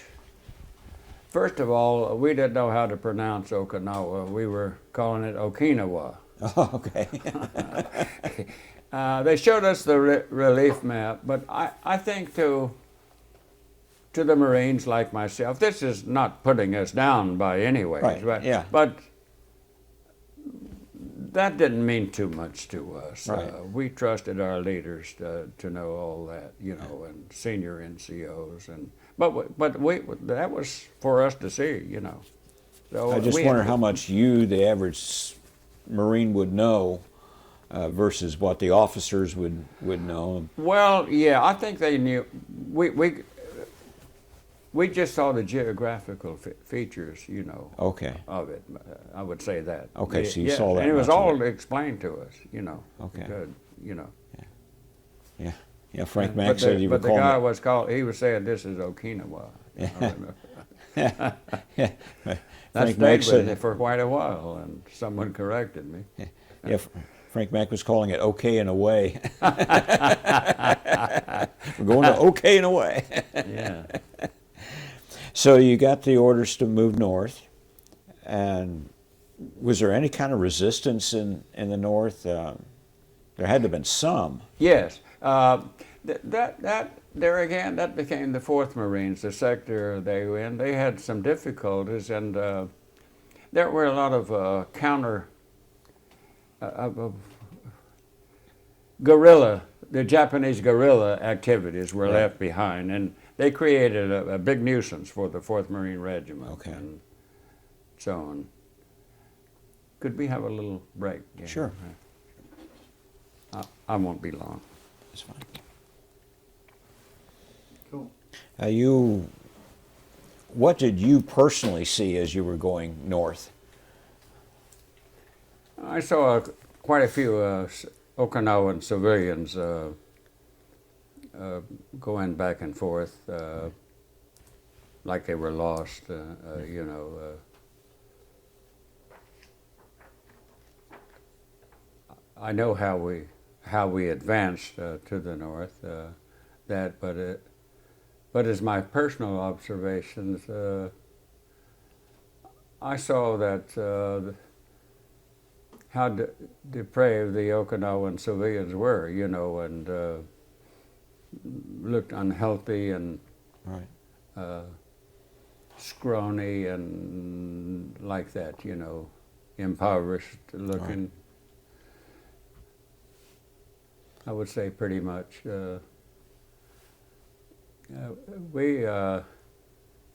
We advanced to the north in two columns, the 29th Marines and the 22nd Marines, Right.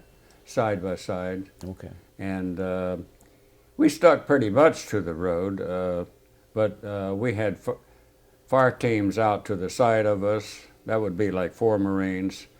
And on the other side, we'd have another fire team, staggered. Okay.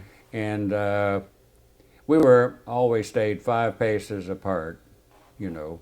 We were under constant observation, and but we knew that. We under the big eyes from from Mount Yataki, yeah, and that was explained to us. We knew that we were under observation, and they were just waiting for us, you know, to get closer. Right. And quite a few landmines on the road and vehicles overturned. It was bringing supplies up. Right. It was quite a logistical feat, you know. The Marines aren't used to going like 20 and 30 miles from a beachhead, you know. Right. This was the first island that was that large. But we were able to do it, and quite efficiently too, and they opened up new places to land supplies and munitions. And It's a very mountainous part of the island. it became mountainous rugged. as we had a little way to go. It wasn't all that mountainous in the beginning, you know. Okay. We had to go we had to go north of Nigo, if you know where that is on the map, and Yeah. from Nigo onward it became mountainous. And this is like, we were not trained for mountain warfare, you know, as such, but our basic way of fighting could do it, you know. So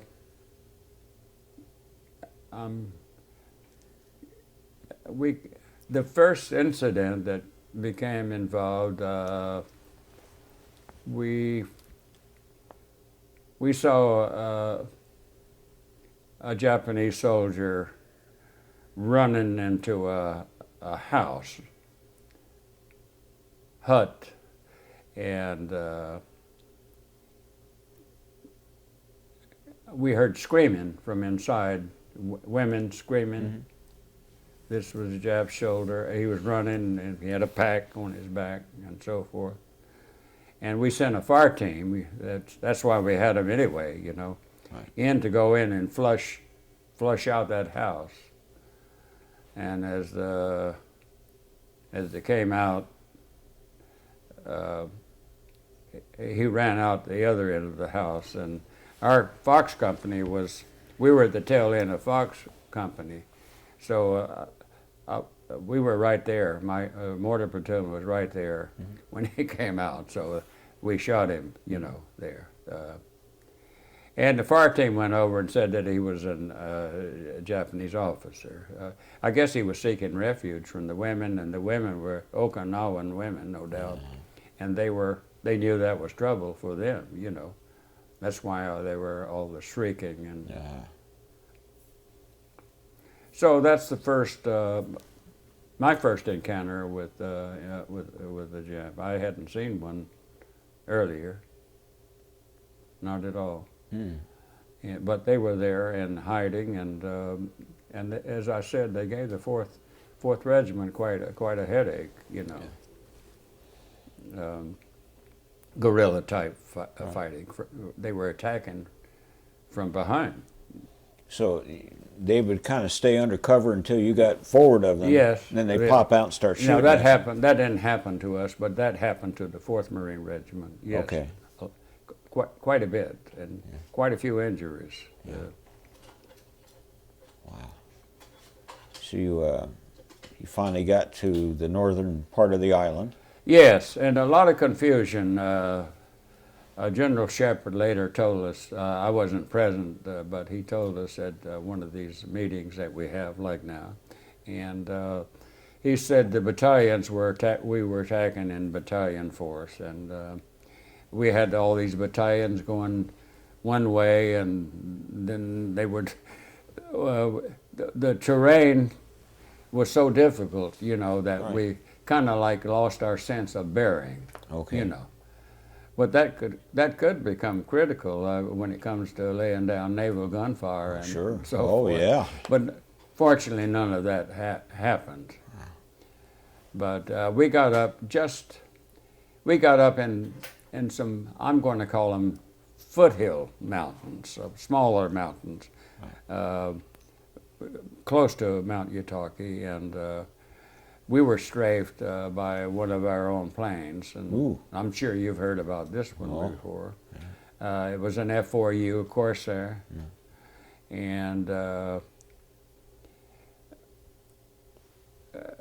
it didn't. In Fox Company, it didn't get hit, but the rocket fire come down, but it went actually ahead of us and killed some people. I believe they were in Dog Company or Sister gee. Company. You know, this was the first dead Marines that I saw. I saw three of them, and they were coming. We were elevated, and they were coming down with stretcher bearers, and I could see the leg was all contorted and facing one way, and all that wasn't very Pretty that wasn't sobering. nice to see, you know. It was very enlightening though. Yeah. And the plane came back again, but before seeing these cadavers, the plane came back again, and Captain Feller, our company commander, stood up, and he said, "Everybody stay down. If you have any white clothing or anything, bring it up quick to put out a panel." And no one did, because all our underwear was khaki colored. Well, sure, yeah. And that was didn't so work when you out. go to when you go to relieve yourself at night, you know, you wouldn't see all this white. Yeah. But Okay. that Corsair waggled his wings, meaning that he recognized what happened there. They do mention that. They do mention that in the history, but they just said it was a friendly fire incident. They don't go into any detail. Yeah, you and know. I hadn't heard that.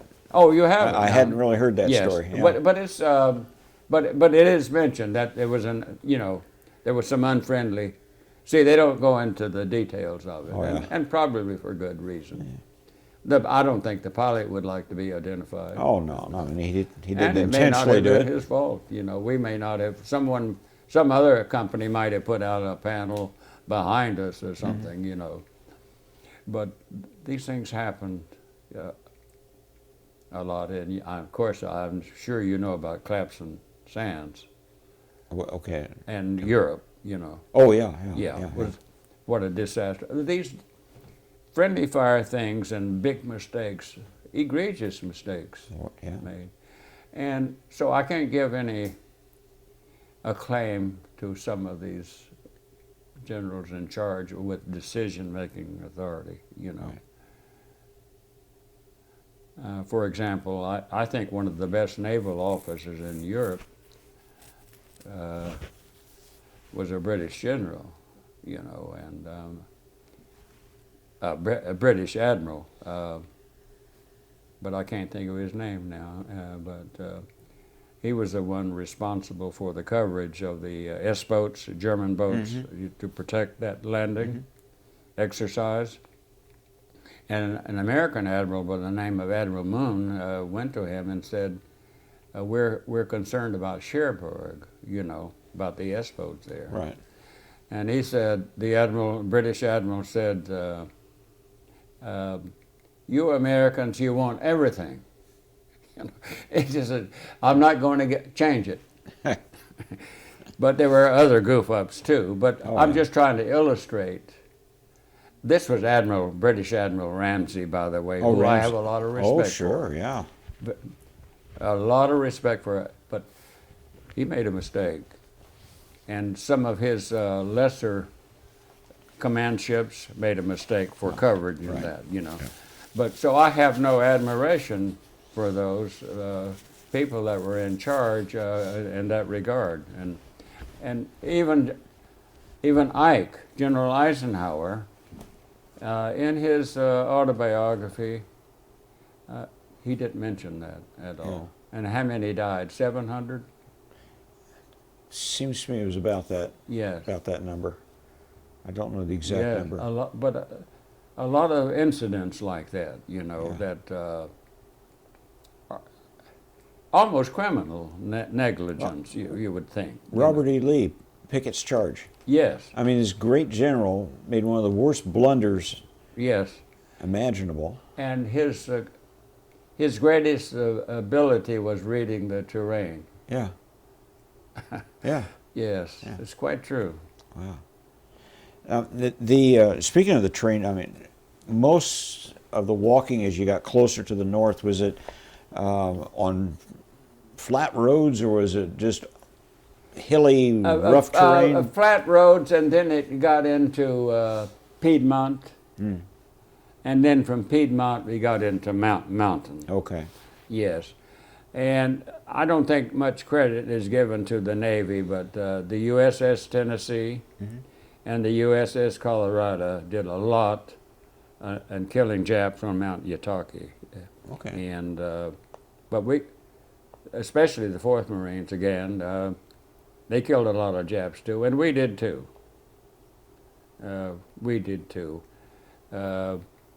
But it was a difficult maneuvering all these battalions, and the terrain was difficult. Right. And you would see majors and lieutenant colonels carrying boxes of grenades. It was kind of improvisation, Yeah. And, it was really wonderful to see how we all worked together, And as you know, I think on the 22nd of April, it officially was over in the north. But it really wasn't. There was a lot of troops that escaped, Japanese troops that escaped, and I guess they became guerrillas and so forth. And but anyway, we kind of bivouacked in one area. The 22nd bivouacked in the north in another area. The 4th in another area. Right. And we did patrolling, and each patrol would come back and have a report of, killing Japs, that gotten away and so forth. And we were there a number of days, and we had a memorial service for President Roosevelt. Died on the 12th. Yes, and we had a lot of big wheels that come, to that service. The Commandant of the Marine Corps was there. General Vandergrift, who was the commander at Guadalcanal. Oh, yeah. And so I remember paying tribute to President Roosevelt. Yeah. And as you've heard before, we thought the war was over for us, or at least the campaign. And we could see flashes at night, like in the loom.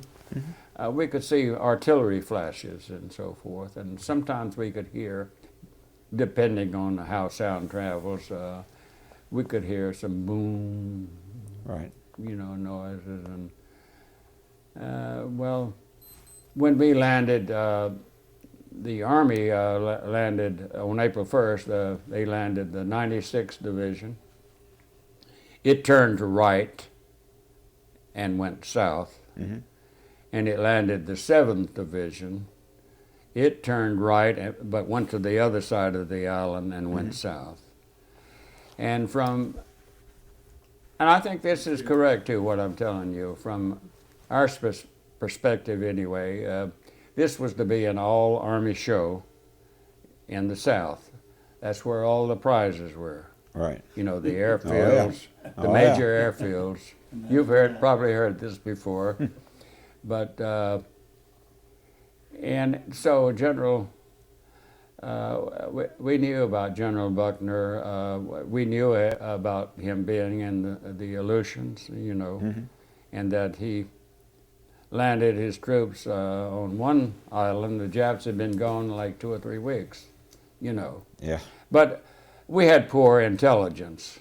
But I can't understand this. The Navy has all kinds of PBYs for observance, and Sure. true, a lot of cloud cover in the Aleutians, But with all these resources we had very poor intelligence in the Aleutians and also at Okinawa, as far as like where the caves were and Right. the fortifications, and that I'm sure that's correct assessment. Looking at it, During the time you were in the North, Ernie Pyle was killed. Did you get word of that? Yes, we did, but I'm not quite sure when. Yeah. And our division was prepared to do artillery support for the 77th Army Division that took Iashima. Right. Iashima is sometimes pronounced. I'm not sure just when we did, but it was known to everyone. Right. I'm surprised you would ask that, but it's illogical that you would now. Ernie Pyle earlier, he went to General Geiger, who was in charge of the 1st Right. and 6th Marine Six. Division. He went into his office and said, General Geiger, you said the 1st Marine Division has been at it since Guadalcanal in 1942. Yeah. And he says, isn't it about time for them to be transferred back to the States, Yeah. And General Geiger said, your job is to get out and improve the morale of the troops. They love you. And that's where I want you to go right now. Yeah. This is true, and the reason why I know it's true is that I have, I think the Air Universities in Alabama, Montgomery, Alabama. I don't know which one is there. Yes, Okay. it's there, and several people doing for a master's or PhD, and Right. they're delving into all of this, and that's where I got it from. Okay. Yeah. Okay. Wow. So, how did his death affect you versus FDR's death? Did one have more impact than the other on you personally? Personally, it didn't. I knew about Ernie Pyle, and I didn't see him when he was with us. Right. I didn't see him. I thought of him positive, Right. and with the troops in Italy especially, Oh yes. and I knew all about that.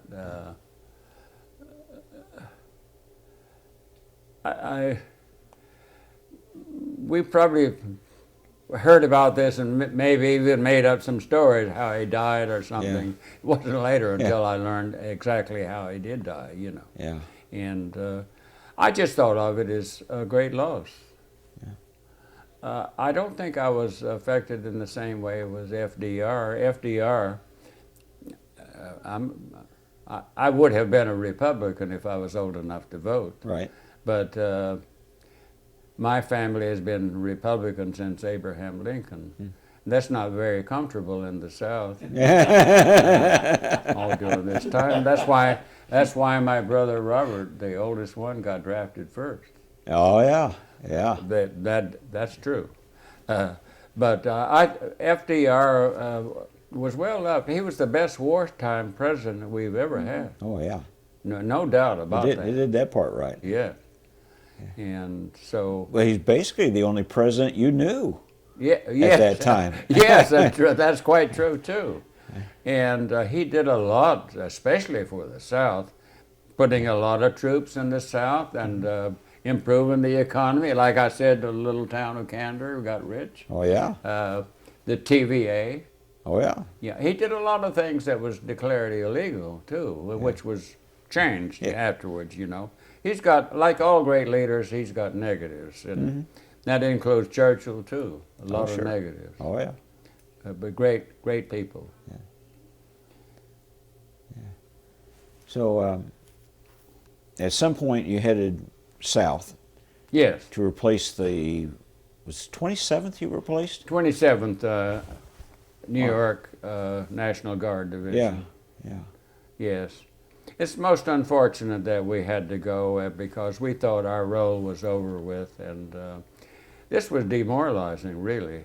And of course, I went right along with the other guys. I used a lot of expletives. The 27th Division, they messed up on Saipan, and so actually they were a pretty good division. They just didn't have any good officers. Right. And so that sours the whole thing. Yeah. Prior to when General Buckner was going to be made the 10th Army Commander, he visited the 27th Division when they were on Santos Island. And he went there, and he had heard all these stories about Saipan, and the Marine general fired the Army general. That's bad taste for the Army. Oh yeah. And of course, that went up the Army line to General Marshall. Well, it went up the Navy line, you know, for General Howland Mad Smith, Right. who dismissed the commander. It was what the British would call a dog's breakfast, a big mess. And so they couldn't resolve that at the top, so it just came right back down. Oh boy. And Nimitz is the one that made the choice, and it was a difficult choice, and he gave the benefit of the doubt to General Buckner. The commander would have been General Howland Mad Smith. So I'm sure that's correct. You know, that's the way. But so we're back with the 27th Division. We're having to relieve them. They had some hard fighting down south. That's quite obvious. They were at the Caucasus, which was a very difficult nut to crack. They finally got through that. But they made a lot of boo-boos down there. For example, they had one day they had I've checked this out for, some of these things I've checked on. I didn't want to believe this one. They had 29 tanks in an all-out attack one day, and they lost 21 of those tanks. Wow. And they did not lose a crew member of these tanks. And in one tank, this is according to Colonel Yahara, the Japanese operations officer for the Japanese 32nd Army, who wrote a book Okay. and was allowed to live and not commit harikari. Right. He wrote in his book that he got the operations plan for the 27th Division from a tank. Holy smokes. Wow.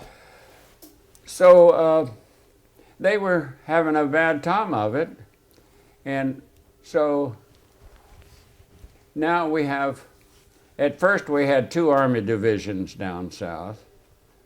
We landed the 27th down south, and but getting just briefly back,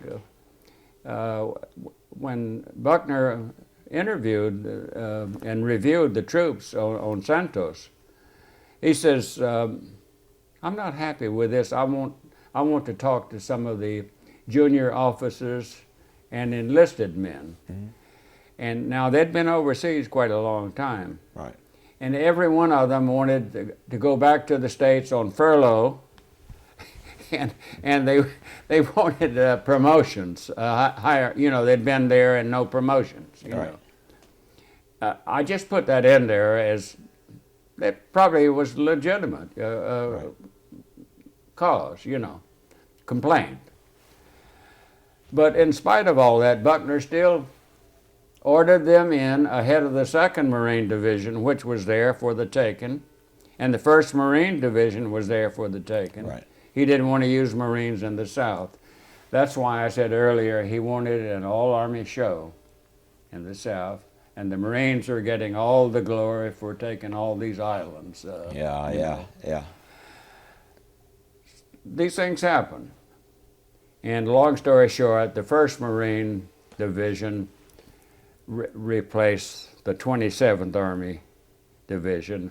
Now they're coming up north, and we're ordered to go in and fight alongside the 1st Marine Division. Right. But we're meeting and I remember this very well, and but most of us in the 29th went back on tanks. Okay. 18 Marines on top of a tank, with our weapons too, you know, and mortars as well. Right. And we saw the Army, they were walking back.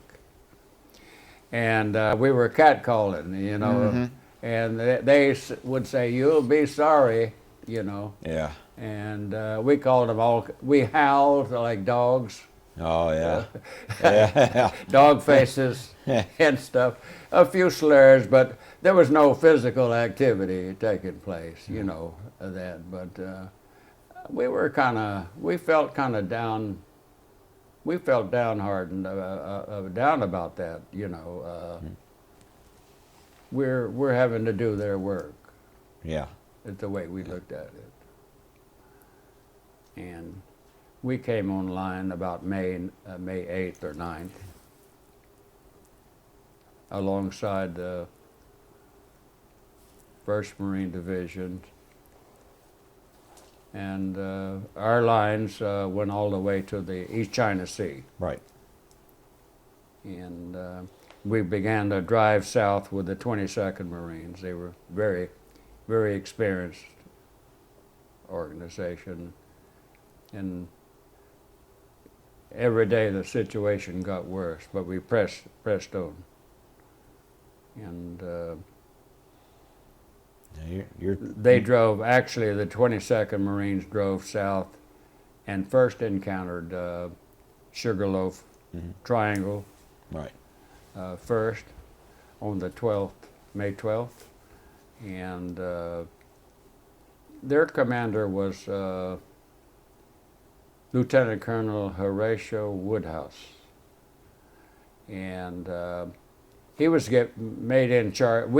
He you might say, hijacked other parts of the 6th Marine Division into his command. Okay. By necessity, you know.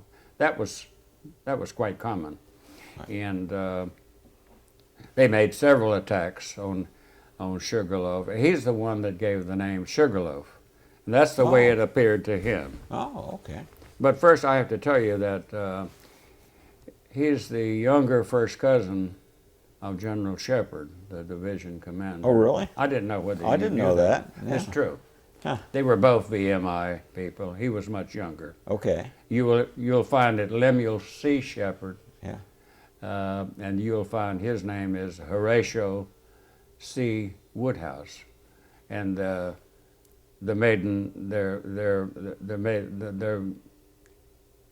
sisters had the same name, you know. So that was a difficult nut, and as we face south and looking at the Sugarloaf Triangle or Sugarloaf Complex, Right. You see Sugarloaf, Right. and then to the east and a little bit south would be the Crescent. Crescent. Okay. And it was sometimes referred to as the Half Moon Hill. Okay. Actually, it was an extension of the Shuri Hills, mountains. And it was Sugarloaf Hill is 1.2 miles from Shuri Castle, where all the big artillery that was coming down on us. Okay. That's not far away at Yeah. all. No. Rough, tough terrain. And so this was the Japanese anchor, their line of defense.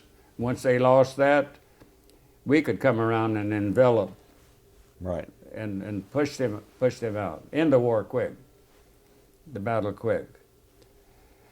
But it didn't happen quickly because they had these hills, as you know, they had caves inside, and they had stores, and they could treat. They even had, like, I don't say they had operating rooms, but they had ways of treating soldiers and provisions, ammunition, and they were prepared for a long siege, And behind Sugarloaf was referred to as a hill, but it really wasn't. It was called the Horseshoe. Horseshoe. And the Okay. Horseshoe was a ridge more than anything. And on the other side, it had a lot of indentations in it. Perfect places for emplacements of mortars to fire. It Right. wasn't high at all. And so if you were to attack Sugarloaf, you would get hit from the Horseshoe, and you'd get hit from the Crescent here. Yeah. And now these terrains are close together. There's a narrow gauge railroad track running by Sugarloaf and the Crescent. I wasn't aware of that. Yes, No, it's a okay. narrow gauge railroad, and the tanks, by going over it with their treads and everything, they just ground them all up. Right. A lot of people got killed in between, and I'm estimating 150 yards between Sugarloaf and Half Moon and the Crescent. Wow. Yes, it was that close. I didn't realize it was that close. Yes, very close. I knew they were close, but not that close. Yeah. Wow. So this all started on the 12th, and the 22nd.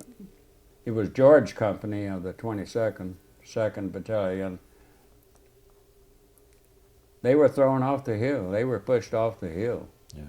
That was the first engagement.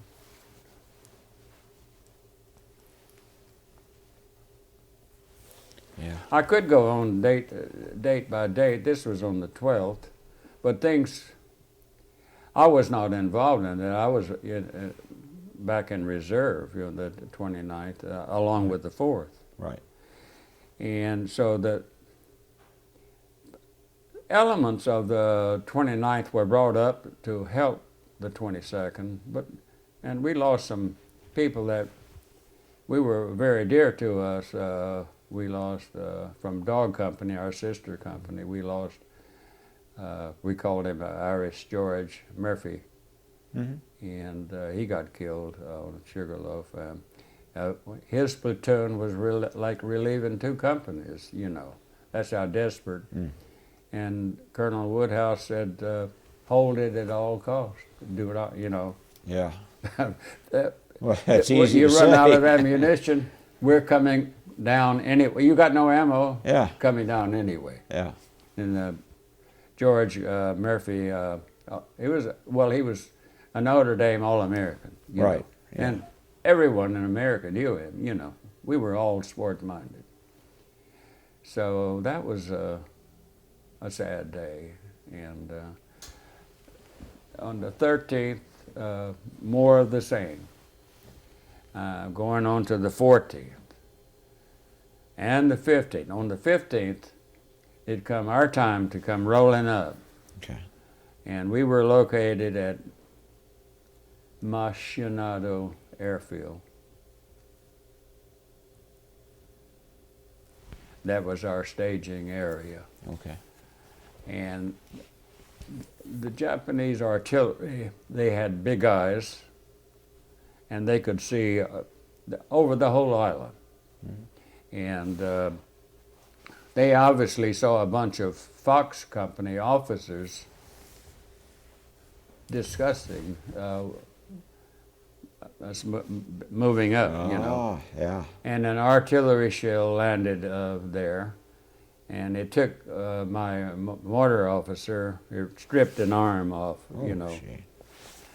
It killed the 3rd Platoon commander, and it wounded the 1st Platoon commander, but not enough to take him out. He stayed. Right. So we hadn't even moved up on. We're just moving up on line then, you know. We're discussing how the day's operation was going to be. So we moved up, and we didn't quite get to Sugarloaf that day. That night, I spent the night in a gully, and with a friend. I was a private first class, and he was a private, and he had graduated from the University of North Carolina. He was from New York. His name was Goodman. Yeah. And he says, he started praying, and well, first of all, there was a dead Jap near where we were stuck, and we couldn't get out of there. We Right. spent the night in that gully, and he was praying, and I was praying too, and I saw it was dark. Phone rails. Okay. Okay. Yeah, we can pause it. There you go. Okay, and you were hunkered down Yes, for the we were night? en route to Sugarloaf, and we were close by, and we didn't quite get on line, you know. And we spent the night there, and I make this comparison with Goodman, but he graduated from the University of North Carolina in journalism. He was a brilliant, smart guy. I would say he was 22, 23 years old, you know. And I'm guessing the time, about 11 o'clock or 10 o'clock, a good time after darkness, I saw all these Marines were running to the rear. I could hear them, you know, their jumbling of their equipment, you know, Right. as they ran, you know. And I said, for God's sakes, I said to Goodman, tell those guys to turn around. We need them, you know. Yeah. We need their help. Little did I know that they'd been up there and had their butts whipped. Oh, you know, yeah, good. yeah. And it was time for them to take a rest and for us to take their place. And that's how immature I get. Well, just unpracticed, Sure. we'll say. Sure. But that was my observation, you know. We need your help, Yeah. you know. I said, God, I said, this is getting serious. And I became quite concerned, you know. But I wasn't about wanting to leave or anything, Right. but I wanted all the help we could get. Yeah. Yeah. And so daylight came, and we went up and went on line. And we got into mortar positions that the 22nd had used. So we just assumed the same gun pits, Okay. and we fired a lot of mortar shells. These are 60 millimeter mortars, and we had 3 guns in our platoon. And we fired, and on the 17th of May, Okay.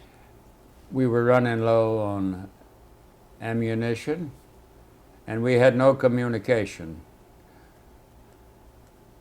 Normally, we have a sound power telephone, Yes. and as you know, on the sound power, you know, it's just sound Right. power. You know, you have to listen to it all the time. You know, no ring or anything. We had no way of communicating, and so Neal, you go to the company command post and order up some ammo, and while you're at it, bring some water, and while you're at it, bring us some food. Yeah. And So I start running along the main line of resistance. And we were in such a way where only in the main line of resistance we had heavy guns. We had like anti-tank guns. Okay. And we had mortars, the 60 millimeter mortar, the heavy mortars were back. And we had a lot of heavy weapons, 50 calibers. And we were begging, we were just hoping that they would have a banzai attack because there was no way they could get through. But Right. by this time they were smart enough that banzai attacks don't pay off, Yeah. you know. Yeah. That's. So I'm waste. running along there and I'm being fired at, and the soil is wet, you know, from the rain and so forth. I could see mud, and I'm running along the line, and I remember falling. When I would fall, I'd do like a right shoulder roll or a left shoulder roll. So when you fall, you know, they know where you fall, so they would fire there and get you, you know. Right. But I'd roll. We were taught that in combat, but there's nothing significant about that. I saw, I would say about 7 or 8 antennas sticking up. And I ran there, and I was thinking, I knew our CP didn't have that much communication equipment. And I went there and looked down, and there's a guy, I knew about rank, what ranks were. The guy there, it had the same rank as a lieutenant colonel, Okay. but he was in the Navy. And he grabbed me down in this pit, and he said, "What do you want, Sonny? What are you doing here?" You know. Yeah. And I was very respectful of rank, you know. Oh, yeah. And he said, "Come on, let's have it," you know. And so I told him I said, "I'm trying to find our CP, and we're running short of ammunition and so forth. We need water, and we need food." And he says, "You know, we can communicate with the world." You heard me use that expression earlier. We can communicate with the world here. We can do that for you, Sonny. And he did that. And he said, "You be very careful going back, you know, and let's see if there's anything else about that matter." Oh, on that same day, going back, as I got out, and was running back. I don't know why I ran along parallel along the front lines, but I saw some tanks, and they were firing on Sugarloaf, and none of our troops were on Sugarloaf, Okay. and they were like preparing Sugarloaf, and then planes would come over and drop napalm. We had napalm then, and they'd come over and strafe and drop bombs. TBFs, they come down and they would be flying so low that stability, you know, would be a factor, Wow. you know. They'd drop a bomb and saw all that. And then I saw one Marine run up the eastern nose of Sugarloaf. Huh. One Marine. There's not supposed to be any Marines up there. Yeah. And the tank stopped firing. Huh. And he went up there. I couldn't hear grenades going off or anything, but he had thrown a bunch of grenades and so forth. And I saw him come back, you know, didn't get hurt.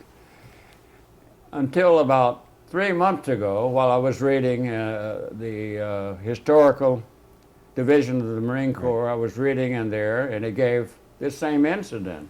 I said, "Well, I remember this very well." Yeah. And his name was Francis O'Connor, Okay. you know, like the Oh, yeah. dancer O'Connor. Yeah. And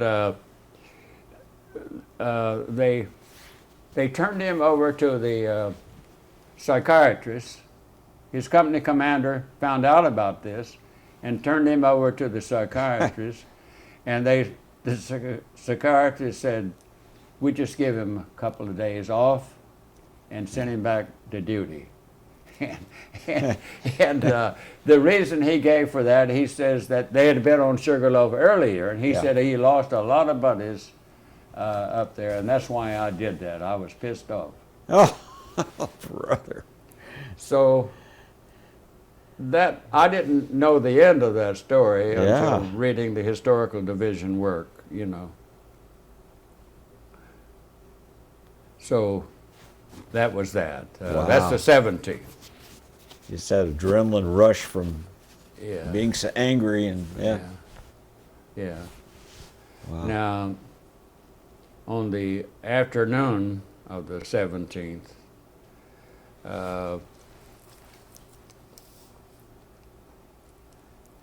Easy Company, our sister company, and that means we're in the same battalion, Yeah.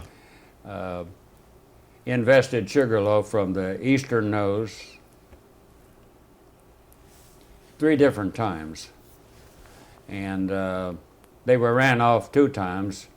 The 3rd time, they ran out of ammunition. They had the hill and ran out. Oh, gee. But during the afternoon, while this was going on, Fox Company, my company, sent up the 2nd Battalion. I'm sorry, 2nd Platoon in Fox Company, and it was led by Lieutenant Bean, who had played for an Illinois university. I forget the name, which one, but he was also played for Detroit Lions, and he was the platoon leader. He was a swell guy. He was 6'3", weighed 235, and back on Guadalcanal, we lived in pyramidal tents, so you couldn't see around him, Right. you know, and he always ran everywhere he went, and he was always singing the same song. And well, I was going one way, and he was coming the other, and he ran over me and knocked me down, Yeah. picked me up, dusted me off. Are you okay? And all that.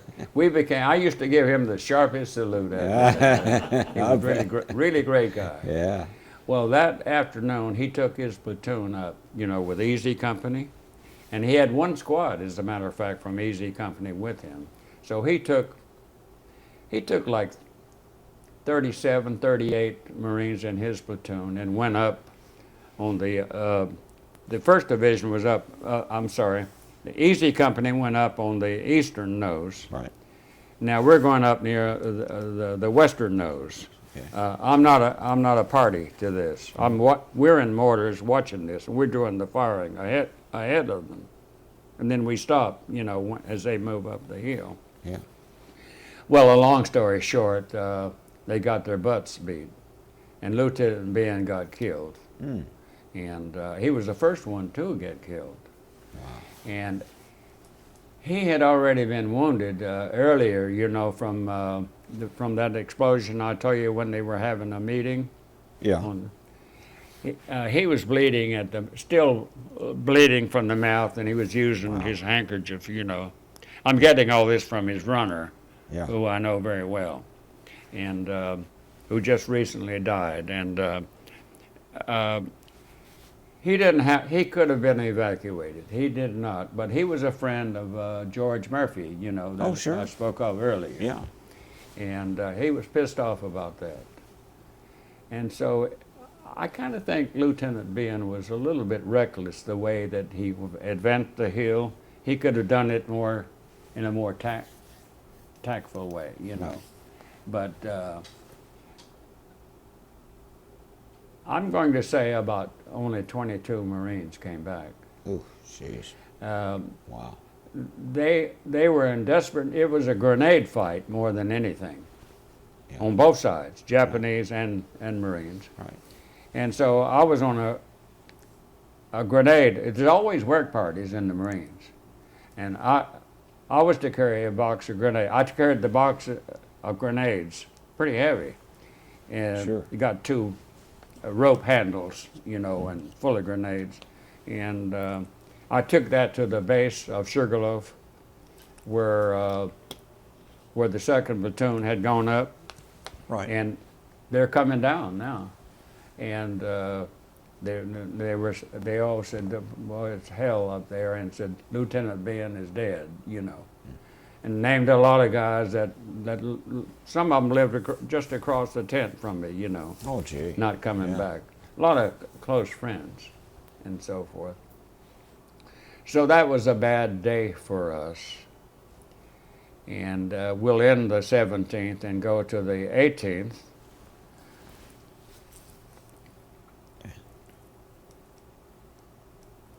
On the 18th, Dog Company, Dog Easy Fox, that's the 2nd Battalion. So Okay. Dog Company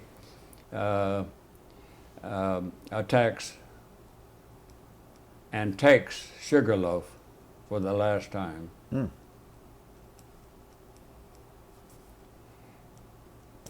So what was the difference? And Captain Mabry, who I know very well, saluted me. I know all the company. I know all the company officers in these other Yeah. companies. You know, at least the captains. You know, company commander.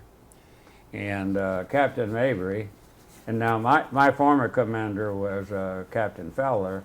He had been bumped up to the operations officer, and they had discussed a plan a little bit different from the other attacks. We'd already cost us a lot of casualties. Right.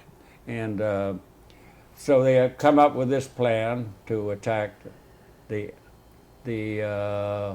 western nose of Sugarloaf All right. first.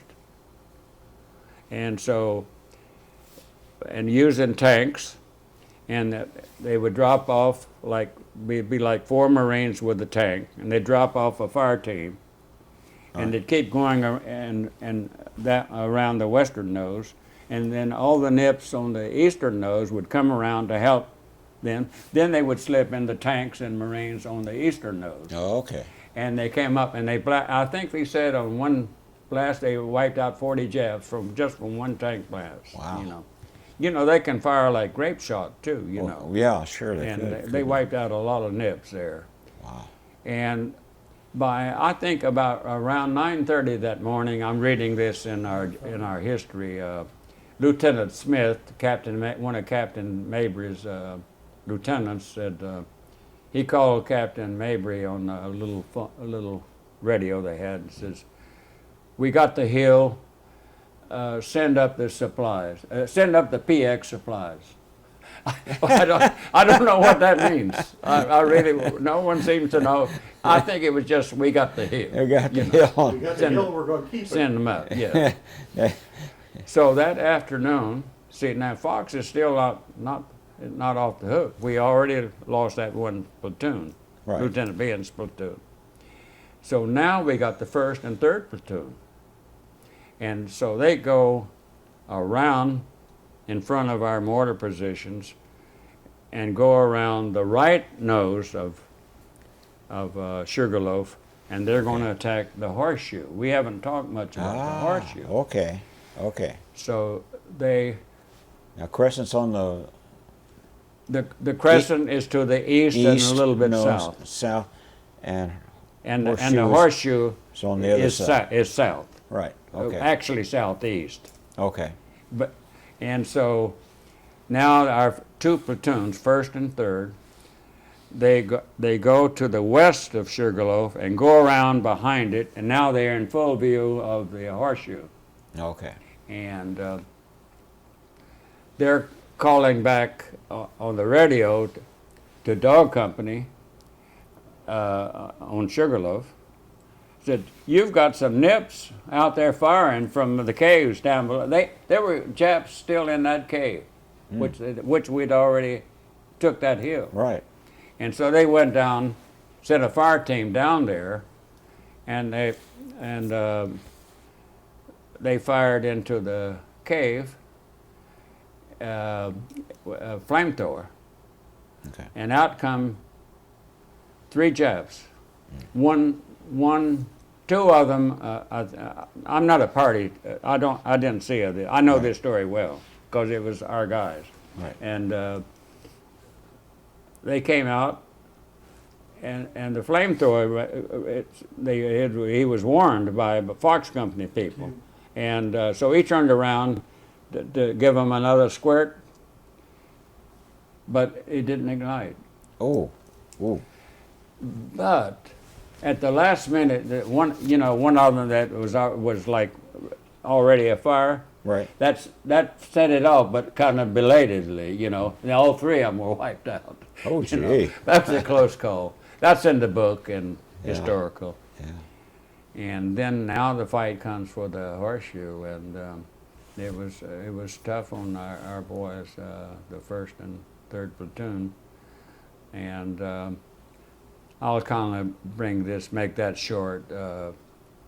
It was one hell of a fight, but the Japs were able to get in behind Fox, and they were enfiladed from on both sides. They were machine guns firing, enfiladed from both ways. Okay. And this went on, and then it come to a point where we had to withdraw. And this withdrawal took place about 1 o'clock in the morning. On the morning of the 19th, what's going on here?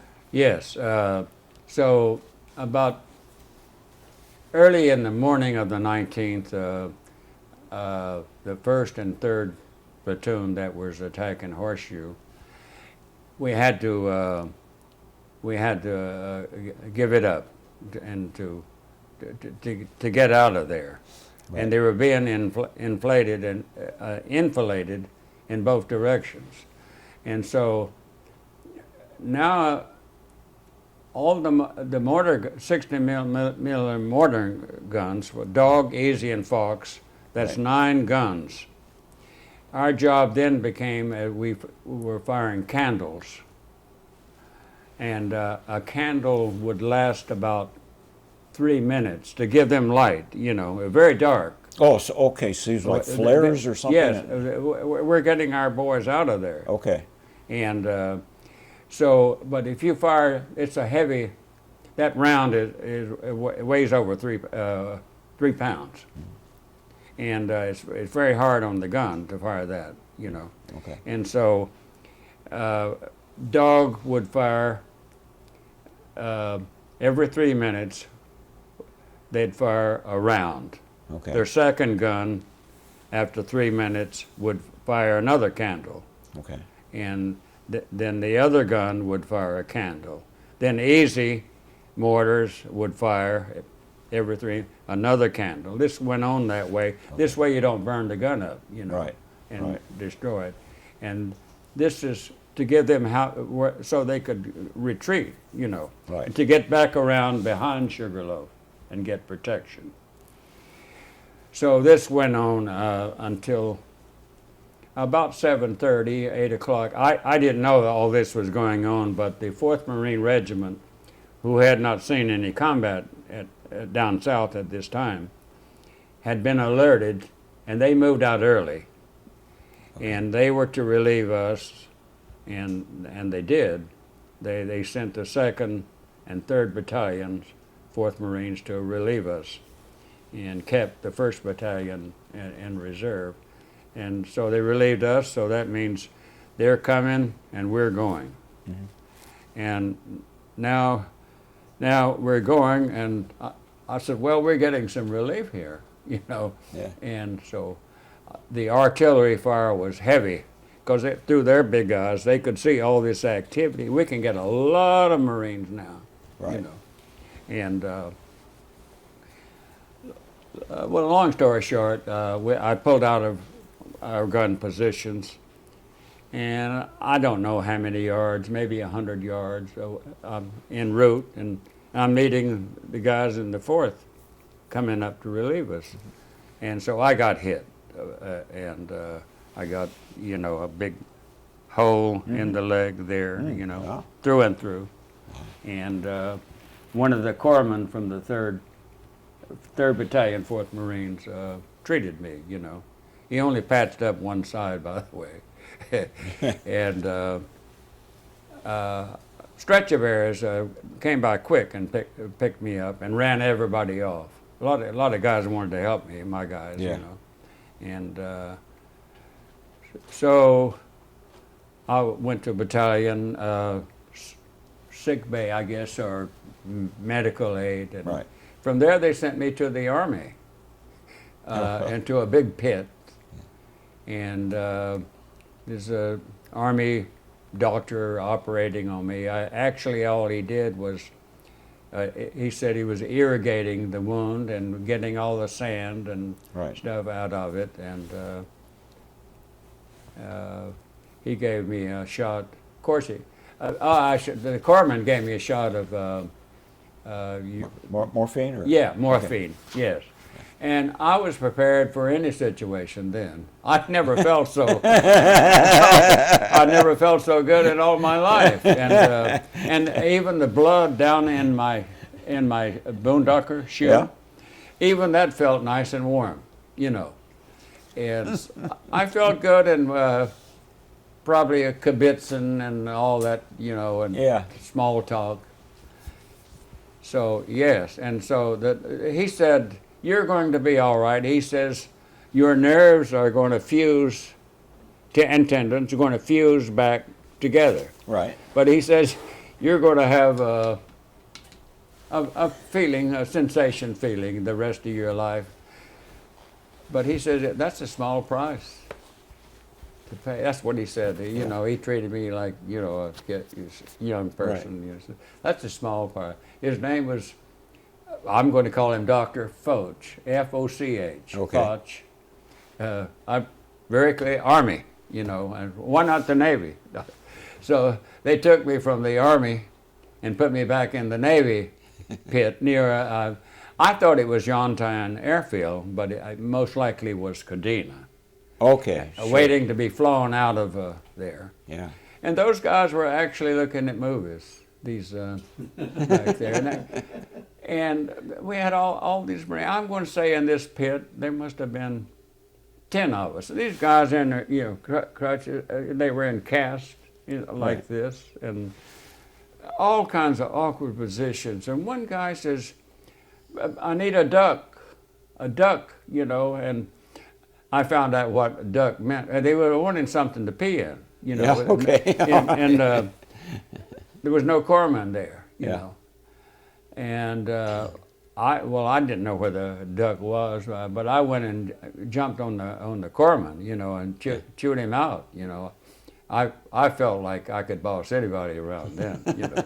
I was a little aggressive about how they were treating those boys, Yeah. you know. But we were soon, I don't quite know the date, I'm going to say the 23rd of April. I flew out on a C-54 airplane, a new Okay. airplane. And the only ones that had them were the Navy, the Army Air Force for evacuation for Okinawa. Mm-hmm. And there were two other planes. One was for President Truman, and the other one was, guess who? General MacArthur. MacArthur. Now, this General MacArthur's plane comes in important later on. Yeah. Yes. So anyway, I flew to Guam on my first airplane ride. Yeah. And when I got to Guam in Fleet Hospital 111, Yeah. Yeah. I met half of Fox Company. I met a lot of my buddies and so forth. Oh, yeah. They were down there already, you know, Yeah. ahead of me, you know. So it was like homecoming. And long story short, within a few days, you're going to be evacuated to the zone of interior, the U.S. Mm-hmm.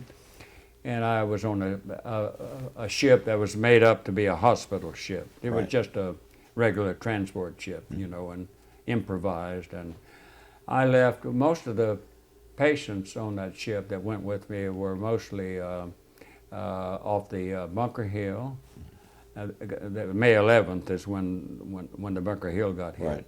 And other aircraft, the Hancock, and their ears were all gone, and around the eyes were all gone, and their fingers, extremities, you know, were not, you know, they were burnt, you know. But they all told me, and apparently someone, psychiatrist or something, did some work with them, they said, we got the best skin grafting, and we did at that time. Skin grafting was we were quite advanced in skin gut, Yeah. and so they had hope, but they was terrible to look at, these guys. Oh yeah, I can imagine.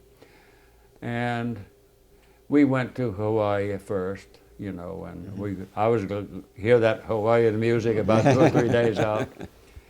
And this one Navy chief there, he kept razzing me a little bit, and he says, "You're getting off there, and you're going to be sent back to your outfit." No, I said, "I hope not." Yeah. I was able to hobble something, and all of a sudden I couldn't hobble. No, I'm just telling that. Yeah. It just really didn't happen quite that way, but they were teasing me about that. But I was happy to see the Golden Gate, when we left Pearl Harbor. Yeah. And we were turned over to a hospital. It was called Hunter's Point. Oh yeah. Oh, yeah. That's next to the San Francisco airport, close by. Yeah. And it was kind of late in the evening, and the bus driver was this huge lady. She was quite. She looked very nice. She had khaki uniform, she was a civilian, Right. under contract, no doubt. And they were nice to us and so forth, and it was the best greeting you could ever have. And she had a pretty face. A lot of people that are on the obese side, their face is quite often, nice. And so we stayed there 3 or 4 days. And finally they would let us go into town, but we had to be in groups of 4. I don't know why 4. Huh. And we had uniforms on. And we did go into bars and have a drink and so never paid for a drink. Oh yeah. Oh yeah. Never. Yeah. Never paid for a drink.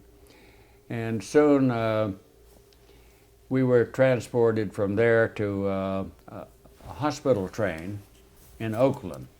Okay. Sure. And this time on the hospital train, we took the northern route. Now I'm going to see the northern part of the U.S. Yeah. So we come back up through Reno, Nevada, Sure. through all the Sierra Mountains and wonders.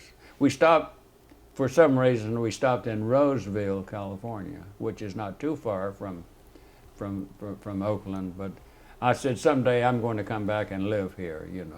It's such beauty.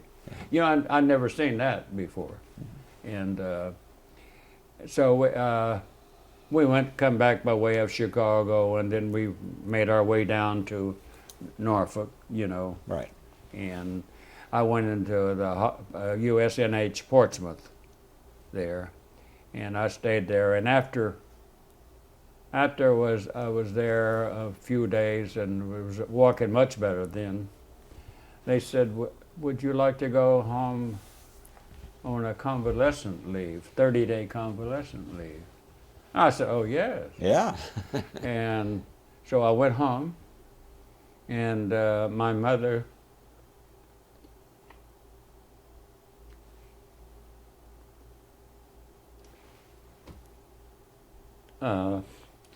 saw me coming and embraced me.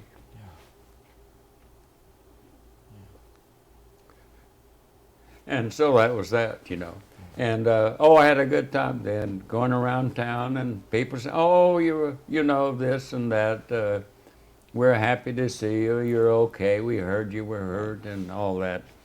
And I eventually, the time was up. I went back to Portsmouth, and they said, "Would you like to have another one?"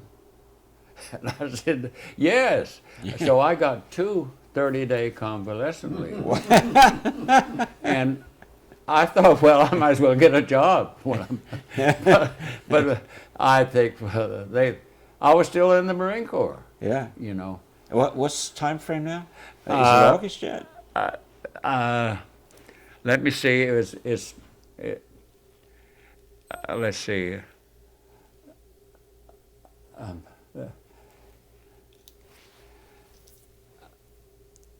It was definitely before VJ Day. Okay. Which would have been on what, September? Was August? Wait a minute. No, that. When did we drop the bomb? 6th. This will all come to me. I thought DJ Day was like the 19th of August. I may be wrong. That sounds about right. Which day in August? I think it's the 18th or the 19th. I No. cannot remember. I should don't know that remember. because my birthday's the 18th. Well, I think September the 2nd was on the signing of the That's a surrender. That's a surrender. That's correct. Yeah, yeah. But for me, it's August 17th. Oh, yeah. But I'll tell you why later. That sounds But anyway, this was in June and July. Okay. Yeah, for sure. Now I got it straight. Now June and July, and yes, and so I did return back. And when I got back to the Naval Hospital in Portsmouth, they said, "Now you have to do work details." I said, "Like what?" And I thought I could throw my weight around. Yeah. So I got awarded a Purple Heart. Purple Heart. Yeah. By Captain Brodus, the hospital commander, and I have a picture of it. Anyway, I had to go on a work detail for rehabilitation, and I was guarding German prisoners. Oh, really? Yes, and the German prisoner says we had an obsolete weapon that the Marine Corps didn't even approve of. They got rid of it on Guadalcanal. It's called a rising submachine gun. Oh, yeah, yeah. They gave that to him, and the German lieutenant in charge of it, the other prisoners, says, "Hey, I know that you got no ammo in that weapon, So, and he says, "You got any cigarettes?" He apparently been everybody that come to, he'd beat them out of cigarettes. Right. And I didn't smoke, and so I said no, and I was mad with another petty officer now, chief petty officer in the hospital who owned this detail. And I was mad about having to carry, to guard German prisoners with a weapon with no ammo, that we were Marines, He said, "Get your butt out there, Yeah. So this is my way of rebelling. I gave the German lieutenant, I said, "Hold my weapon." And I made down like I was tying my shoe. I made sure this guy was looking. Oh boy, he came out there and he started chewing me out. He says they use office hours. That means you're going to see the old man. Yeah. He said, "You're going to get office hours out of this?" And I went in. Captain Brodus had just given me. I have the picture right on my phone, awarding me with the Purple Heart and so forth. Captain Brodus was hearing all of this, He didn't. Captain Brodus, although he was the hospital commander, he didn't operate on me. He's listening to all this. He said, "Disregard that." Now I was there when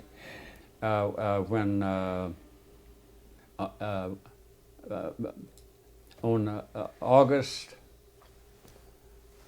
I knew the war was over on August 7th.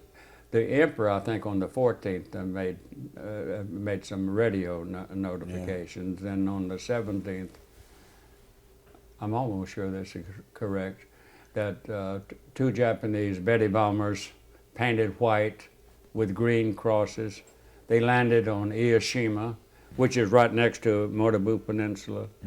Right. And you could see it, Oh, yeah. where Ernie Pyle got killed. Right. And I knew the war was over then, because then these two planes got on General MacArthur's C-54. He was there to pick them up, to fly them to Manila, and to make arrangements for September the 2nd, how the procedure and protocol was going to be. And so I knew then that, to me the war was over with. Right. But I did observe, I guess it would be on the 2nd of September then. I went out with some more Marines that were in the hospital there. We saw all these Navy ships that were in Portsmouth, in the Navy Yard there. And they come off the ship, they were all dressed in white uniforms, you know, and this would be like, I'm going to say 11 o'clock in the morning. Around well, we went there to observe. Everybody was, you know, drinking and having a great time and so forth. My buddy and I, we kind of stood aside, and pretty soon they're getting drunk. And one ship was fighting another ship, you know.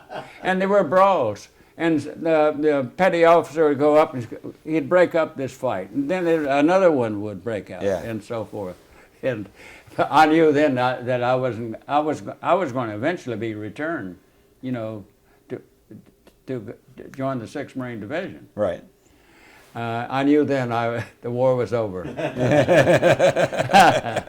Yes, and yes, that I recall very well. So where were you when all this happened? And still in Navy Hospital in Portsmouth. In Portsmouth, okay. But we went out into town. Right. And and these sailors are on liberty, you know, and in their nice uniforms, and you know, when sailors get drunk, they fight and brawl and do all of that. So did you wind up going to China then, or did you stay in the States? The 1st Marine, 6th Marine Division went back to Guam, and the war was over. Then they got orders for 2 regiments. The 22nd and the 29th got orders to go to Tsingtao in China, and the 4th Marines was composed of the old 4th. It was named in honor of the 4th Marines who came from China to the Philippines and were imprisoned there, and so they were elected to go to Yokosuka in Japan, and land there the same day as the Army, and the Army and the Marines were going to land at the same time. But we had a 1-star general. His name was General Clement. He was the assistant division commander. Right. And he landed in about 10, 15 minutes ahead of the Army, you know, just to be the first group. Yes. You'll have to talk to some of the 4th Marine for details of all that. Right. But they eventually went to Tsingtao. Okay. And the job there was to send, you know, the Kwantung Army, the Japanese Army in Manchuria and China, was to rehabilitate all these Jap prisoners and take them back to Japan. Most of them went back on LSTs. And I didn't go, of course, to China, but I've heard many stories about the life and so forth there. Yeah.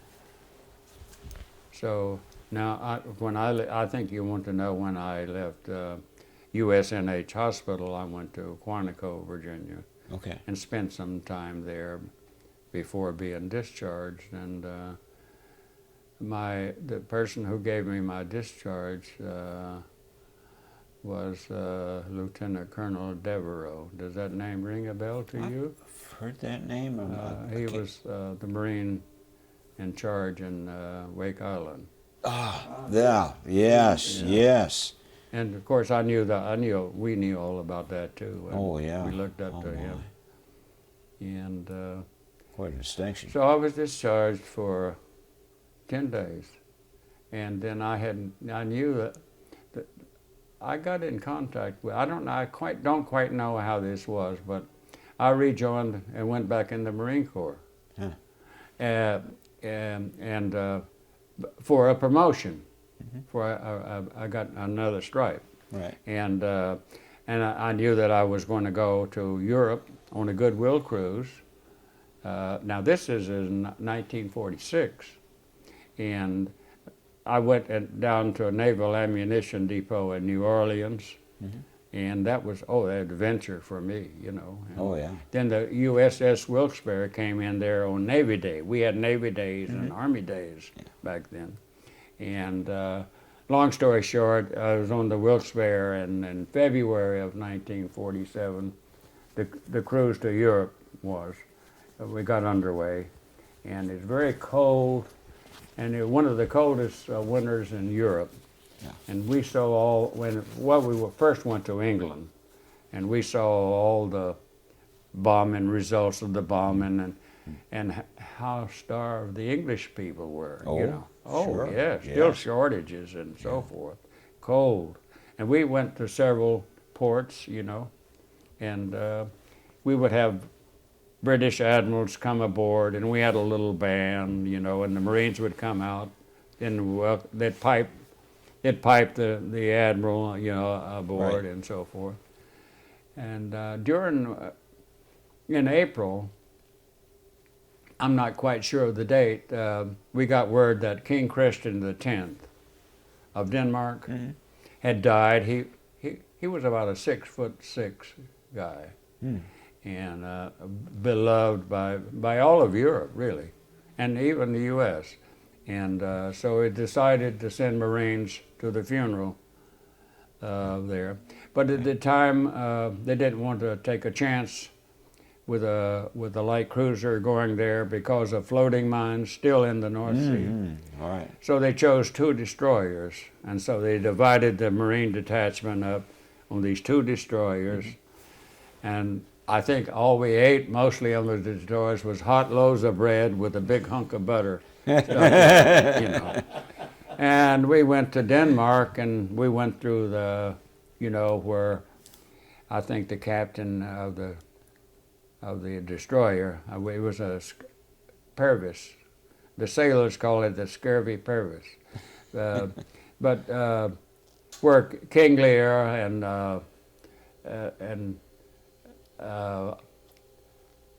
there's something rotten in Denmark, one Yeah. of Shakespeare's Yeah. plays. Yeah. So that castle was pointed out. Hamlet. I was fascinated by that too. We got to Copenhagen, and we marched in the funeral parade behind the British Marines. Okay. And they had a band, but they had a different cadence for funerals than we did. And we were not used to that. But our gunny sergeant, you know, he was be in the rear. We had 2 lieutenants in front. I had a squad. Right. And, you know, we had to learn to march, you know, put one down and then down, you know, like the funeral march. You know, doing that. Oh. We caught on, so we followed their drum, the drum beat of the Royal Marines, you know. Huh. So that was great, and then that the king was put on the train and took off some distant place to be interred, and so we had Copenhagen to ourselves. Oh boy. Oh, it was wonderful. They were so nice to us, and we were nice to them too. Yeah. And enjoyable. I said, I'm coming back here someday. Yeah. And I did. Oh, okay. Yeah, and enjoyed that very much. And we came back, long story short, to Philadelphia, and they deactivated the ship. Now the Marine Corps is sending me back to Camp Lejeune into the 2nd Marine Division, training, you know, and the Marine Corps decided we got too many troops. I'm sure some other chief of staff or Congress, someone said too much money, so I got an early out. Okay. So I went home and went to school. To me, the war is over for me. Right. You know, And it was a great adventure, actually. oh my word, the things you saw. Yeah. Just the geography you covered. Yes. Oh, yes. And Oh, my word. yes. Yeah. Oh, we went to Le Havre too, Okay. and we went into Paris. Now Marines are always put in charge of sailors, and so I was put in charge of all the sailors. They're like the port side goes in first, and then later the starboard side Right. goes to Paris. So I took, we'll just say the port side goes, and I was in charge, and they all had we'll call them AWOL bags, little ditty bags or Right. bags. It was crammed full of cigarettes. Yeah. We paid like 10 cents a carton for the cigarettes. And that paid for our 3-day weekend in Paris. And we had, for some reason, we all wound up together, Right. in Paris. Yeah. I don't want to tell you exactly where it was, but Okay. it was somewhere near Pigalle.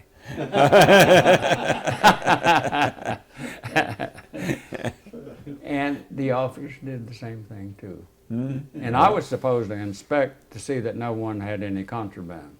Yeah. No one inspected the officers, so, but it turned out well. So we came back to Philadelphia and deactivated and went to 2nd Marine Division and discharged from there. Yeah. So So that's, after the Marine Corps, what did you do for a living? well, I eventually went to school in Great Falls, Montana, teaching college, Okay. under the GI Bill. And I met my wife there. She is a Canadian. Yeah. And in Canada, men and women can't drink together. And so on Canadian holidays, they'd come down to Great Falls, Montana, and to drink. In those days, if you bought a drink, say you bought a drink, it was 50 cents for a drink, and they would give you a $10 bill. You'd get 9 silver dollars and a 50-cent piece. Yeah. This is so you can't carry all them around. Oh, so yeah. You keep spending them. But I met her in a bar. Yeah. And she always said it was a cocktail lounge when I was well, it was a brass rail. Okay. But anyway, we eventually got married. And, she was in a commercial, learning to be a steno. They had stenographers back Right. then. What was her name? Her name was Rose. Rose? Rose. She was. Her parents were of Ukrainian descent. Okay. And what was her maiden name? Chalupa.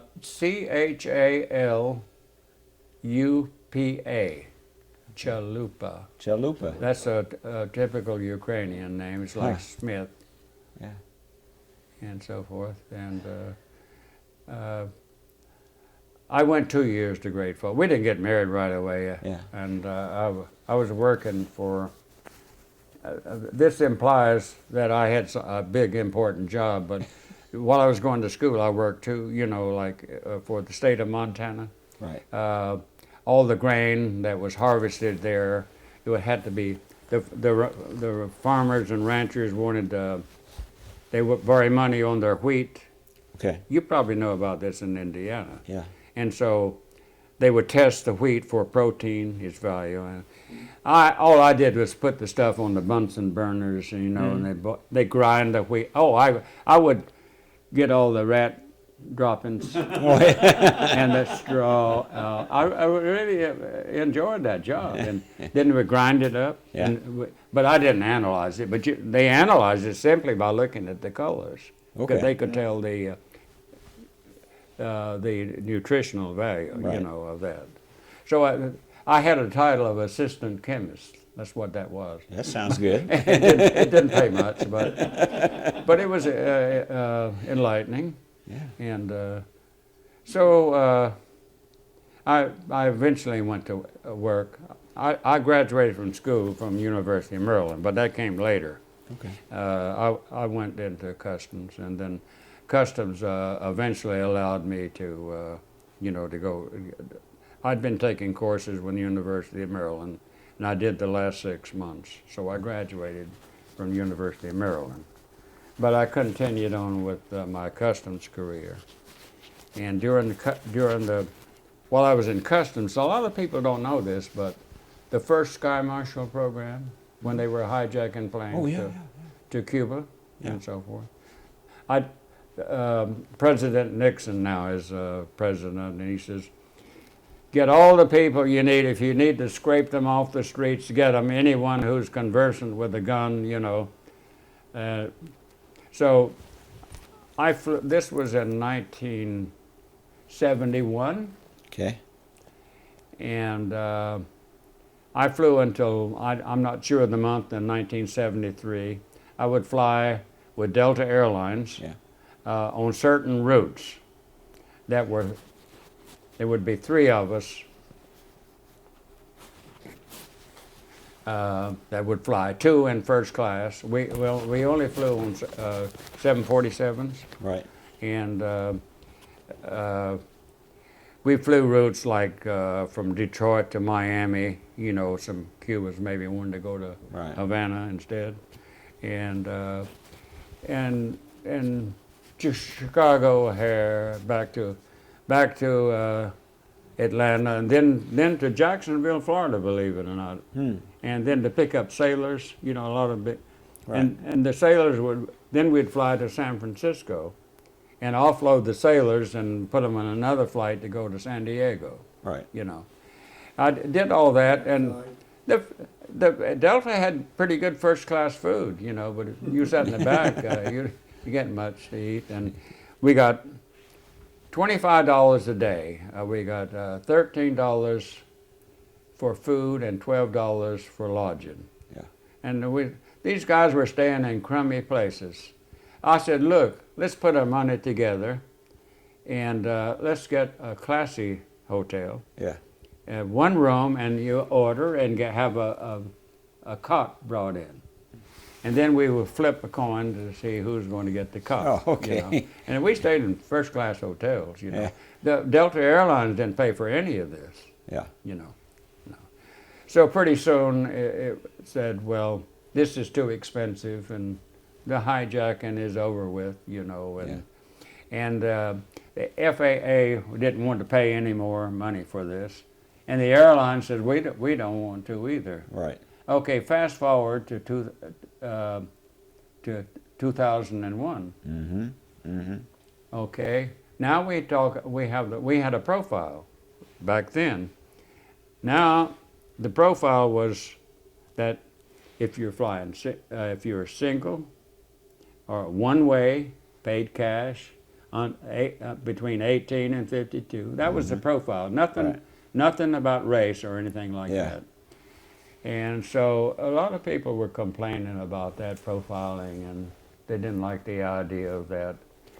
But the hijackers they paid cash, one-way ticket, surely a one-way ticket. Oh yeah. And had the profile been in case, they would have been stopped, and they would have been said, would you go in the room with this gentleman, he wants to talk to you. And if it felt like it, pat you down, you know. Right. We would never have 9/11. Yeah. But a lot of people say, well, that's a far stretch from like 74, you know, to 2001. I said it's true, but they didn't want to pay the money. You know, the airlines didn't want to pay it, and the FAA didn't want to pay it. Yeah. It's they always. Yes. So that's most unfortunate. But that was a good experience for me. Well, I've never been a sky marshal. That's pretty cool. Yes, and my home base was Tampa then, and Okay. I was away from my family quite a bit, but but I had to earn a living, you know. Okay. I enjoyed working for Customs, and I stayed with Customs a long time, and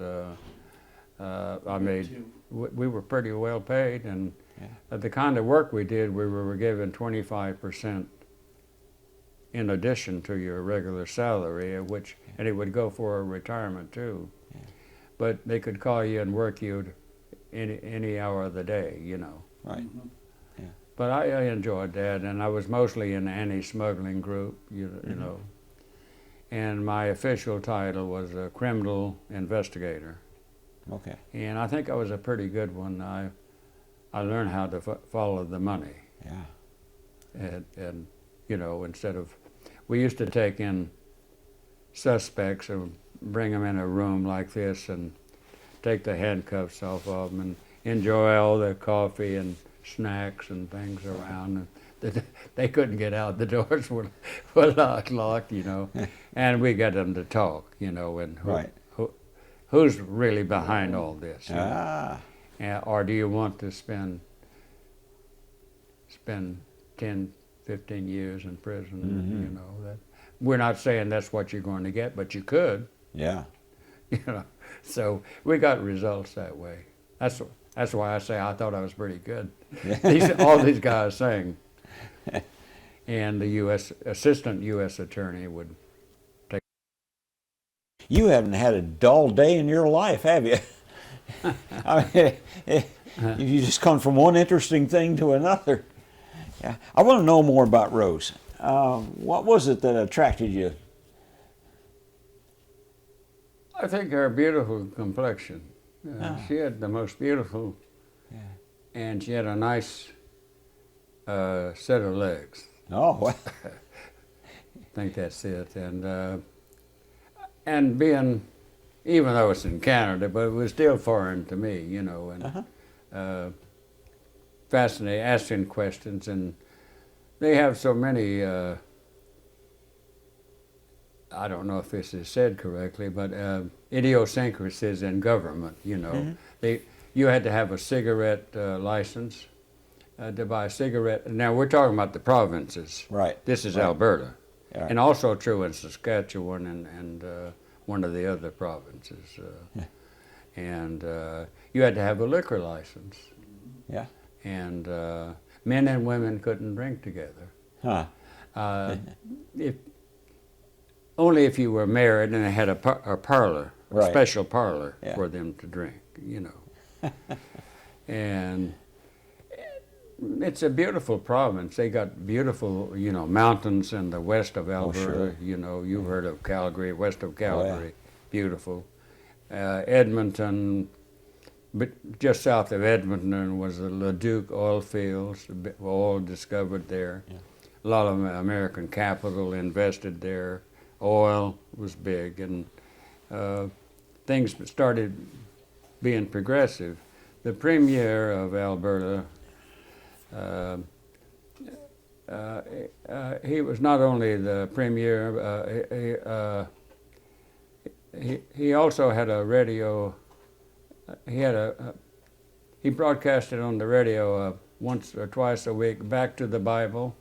Oh, And he belonged to a party, the Social Credit Party, that only existed in Alberta. yeah. And he even went to Ottawa, you know, as a representative. Right. Very fascinating person, Yeah. you know. I took all of that in, and so we got married. We went on honeymoon to Mexico City. Okay. And of course, we came back from Edmond down where I got married down to Great Falls. Right. And I took another couple with us on our honeymoon. And Kind of unusual. we went to Mexico City, and I was to go to school there for, I don't know, maybe 2 months, 3 months. Yeah. And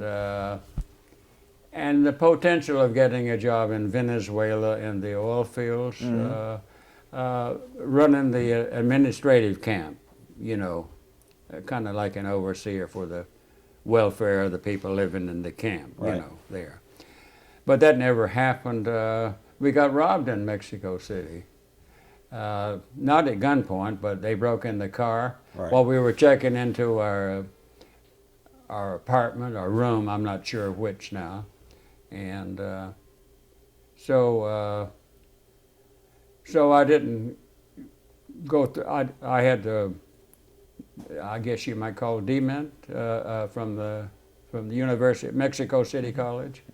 And very disappointed. I lost my voice, and I come down with what they call the grippe, and had a difficult time getting out of Mexico, driving out, and with my window had been smashed to open the lock, you know, Right. to pull up, and we went to California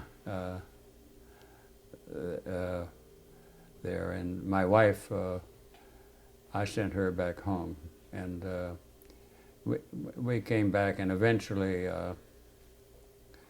she joined me, and then when I had the customs career in customs, and I graduated then from University of Maryland, I think at the age of 32. 32, and this would be 1963, Right. I believe, the class of 1963. So I enjoyed working for customs. The pay was good, and most civil service jobs, there's a lot of backbiting going on and so forth. But I think my Marine training came in. I knew how to. Most of them wrote memorandums and called other stations to fill a position there for another promotion and all that kind of thing. But I think I did real work for customs, and of course we couldn't stop all the smuggling and Oh, sure. so on. Sometimes I used to think the government is just jealous of not getting the money. Yeah, They're losing all this money out of this contraband. I think All so. the taxes. Yeah, it's their money. Yeah. Give me, Very enjoyable. give me and my money. So, how long were you and Rose married? I should know that. Oh my goodness. Was it 50? Close to 51, 52 years. Okay, Oh, okay. Yes. She had a genetic, she didn't know it at the time. She carried a number 5 and number 9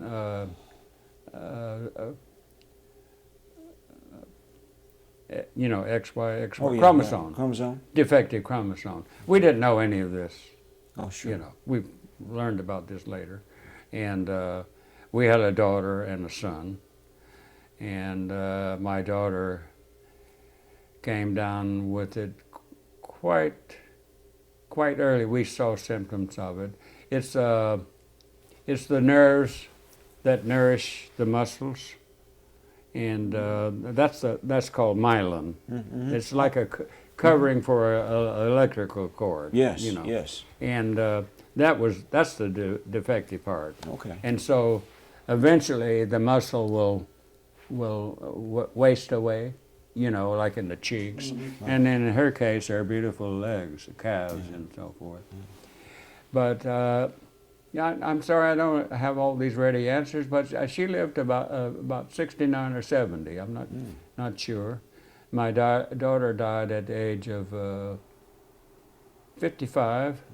My son just died. He was the youngest. He died 3 years ago in August 16th, and so it was he and I for a long time, you know, together, and now I'm living alone now. Your daughter's name and your son's name? Her name was Regina. Regina? I called her Regina after Regina Victoria. Oh, yeah, oh, yeah. But everyone called her Regina, and my son was Gordon. Yeah. And Gordon, he was a merchant marine officer. Oh, was he now? The he worked about 6 months a year. Yeah. You know, he had some difficulties, you know, as most seamen do with the leg drinking and so. But he beat that. But myotonic muscular dystrophy got to him in the end. They were nice. They were nice children. Never caused me any big troubles at all. So I had this customs career, and I'm a little bit of a sailor. I might tell you about some of the voyages, and I have all those on pictures. I'm not just telling stories. Sure. But I did enjoy sailing, and I did one trip from Plymouth, England, to Plymouth, Massachusetts. Wow. And I took some time off from customs for this. Oh, yeah. And I took a year off, but I'd only used 9 months of it. And I bought this sailing vessel in Plymouth, a Golden Hind, 32-footer, Yeah. and I was going to ship it back, you know, to the States on Sure. a ship, you know. And they said, "Why not sail it back?" You know, and it was a 320th anniversary of the sailing of the Mayflower. Okay. So I did that, and running into newspaper people and all that, I got tired of all that. The governor was Francis Sargent. He made political use of me. And I went to the Mayflower Hotel in Washington, D.C. Yeah. with this 300 whatever anniversary it was, the sailing of the Mayflower. Wow. And so I tired of all that, and so forth. And they wanted to pay for my wife and family to join me in Plymouth. They came, but I insisted on paying myself. Right. I didn't want to be owned by anybody. And I sailed with them to Brooklyn, New York, and I put them on the plane, and they flew back to Tampa. And then I just leisurely went down the coast. Oh, okay. Yeah. Wow. And anchored right in front of the USNH hospital in Portsmouth, where I was. No kidding. Yeah. And yes, and so I did that, and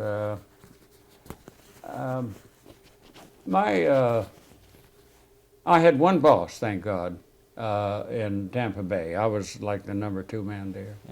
And after I retired, he had told the State Department was looking for someone with experience, and I had put, well, long story short, I used to put a lot of microphones and devices on shrimp boats and on airplanes, and we tracked them. Mm-hmm. Court ordered, of course. Oh, yeah. Approved. Yeah. And so we got the U.S. Embassy in Moscow is bugged. Yeah. The Russians built our embassy. Mm-hmm. We're that naive. We had a Russian architect and an American architect, but they built it. And at that time, the embassy were all Russian employees in the embassies. Oh, sure. So anyway, I think they had a total of about 600 microphones.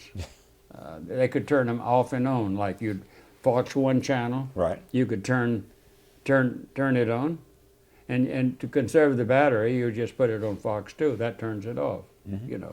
So we sweep, for these frequencies, and also digging for, locating, through X-ray too, Right. And so that's the new embassy. We couldn't move into the new embassy because it was bugged. Well, they built a new embassy themselves in Washington, D.C., Right. on the highest ground in D.C. right now. Okay. And we wouldn't let them move in. So eventually, now, we also have the old embassy. It's the famous old embassy with the 99-year lease on it. And of course, it had been tunneled and so forth. We watched the tunnels in the old embassy, Yeah. with a crew of people. I enjoyed it. I'm really making good money now. And they were so paranoid at this time. And it seemed like every congressman and his wife, their wives, would want to be on a junket, to Moscow and look at all this and brief them. And then they go down and stay in one of the Tsarist hotels that had been modernized, in Moscow. But that was an adventure for me too. My wife couldn't come, Rose couldn't come. Right. But every 3 to 4 months, we had, because of being paranoid about all this, in the meantime, we had two Marines that went bad in Moscow, and they let Uncle Sasha come into the embassy at nighttime and see the cryptographic machines. That's Sergeant Laundrie. I don't know if you remember. Oh, yeah. Well, this was all part of how all this started. Ah. And so we had to go to, some of us had to go to, not the Foreign Service officers, FSOs, but we had to go to Helsinki for 3 or 4 months. What what a pleasant. So I love the Finns. The Finns drink a lot, but it's a lovely country. Yeah. Oh, this lovely country. Yeah. And I was given. They didn't have any living quarters there, so Right. I lived. I had a. This was arranged for all of us. I had a, what is called a flat. A little one bedroom apartment. I had a bedroom, living room, and then I had a kitchen in a small electric stove. And so I'm getting I think like at the time I was getting it varied from time to time, Right. $135 a day, for food. Yeah. And my living apartment, that's paid for, or that's contracted for, Wow. So I'm really doing great, and I love Finland. I got to know the history of Finland, and I got to know the people quite well. And even to this day, I have contacts. Wow. And on every December the 6th, I always contact my friends in Finland and remind them that was when they liberated themselves from the Yeah. Soviets. Yeah. They were under Russia as a duchy for about 103 years, and so when World War I come along, and Germany ran right over Russia,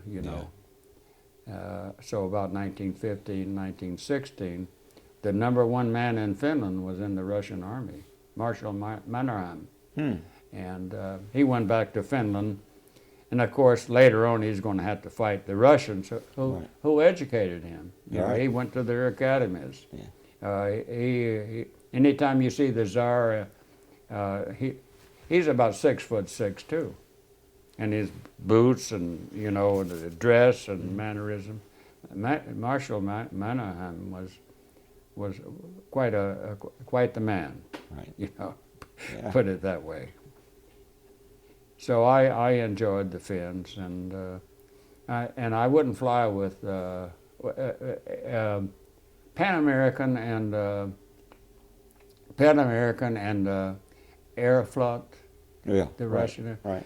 The State Department gave them permission to have reciprocity, and I flew from Frankfurt, Germany, to Moscow on one of their planes, and I said, not again. The airplane is fine, but there's no creature comforts, Oh, on yeah. it, and the strong tea. I didn't care for that, and so I always going to Helsinki and back.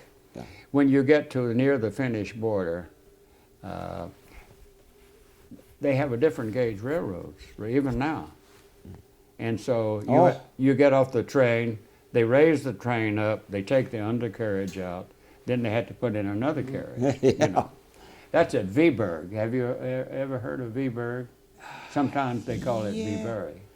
I have. They can't took picture that it. away from Finland. They took a lot of land from Finland in World War II. The Russians eventually treated with Finland after taking a lot of their.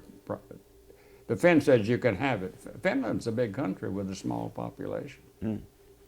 And so it remains that way today, But the Finns were courageous fighters, and they kept the Russians They at held bay them for off a long a time. long time. That's how we got the word Molotov cocktail. That Oh, comes- really? Molotov cocktail. The Finns use that. They gasoline and a wick Right. and so forth, and they throw it in the tanks, disable their tanks. Huh. And the Finns knew how to dress for the snow. The Right. Russians didn't even have any winter equipment, really. It's good reading. Yeah. Good reading. Sound like you enjoyed Finland better than you did Okinawa. Oh yeah, well said. Yes, most certainly. I enjoyed that, and I was there during Perestroika in Glasnost, and you could see actually on TV, Russian TV, you could see people actually criticizing Gorbachev, Russians. We Yeah, said this that was amazing. This is going to be great. Yeah. Yeah. But a lot of communists, as you know, in I think 1991, I had just left. they kidnapped Gorbachev, and I think in Yalta Yeah. on vacation Yeah. there. Yeah. They did, and you know, Russia itself, not the USSR, Russia itself has got a White House. It's the most beautiful building you could ever see. I don't know why they don't show it more on TV. Yeah. But that's where the mayor of Moscow, uh, Yeltsin. yeah, thank you, Okay. Yeltsin, stood on the tank, Yeah. and they fired the tank and at a certain part of the White House, Yeah. and it's all blackened up that where the tank fired. Across the street from that is the book building, Kniga. It's a building like this, like an open book. Huh. They were going to export that building all over the world, you know, especially to countries that were sympathetic, you know, Right. to them. And beautiful building, Huh. some great architecture, Yeah. you know, and you know they got the best quartz and building materials. Okay. Sure. But during the Khrushchev era, this was pointed out to me. You never see a building finished completely. You never completely. They always improvised, Right. and it messed up the architecture.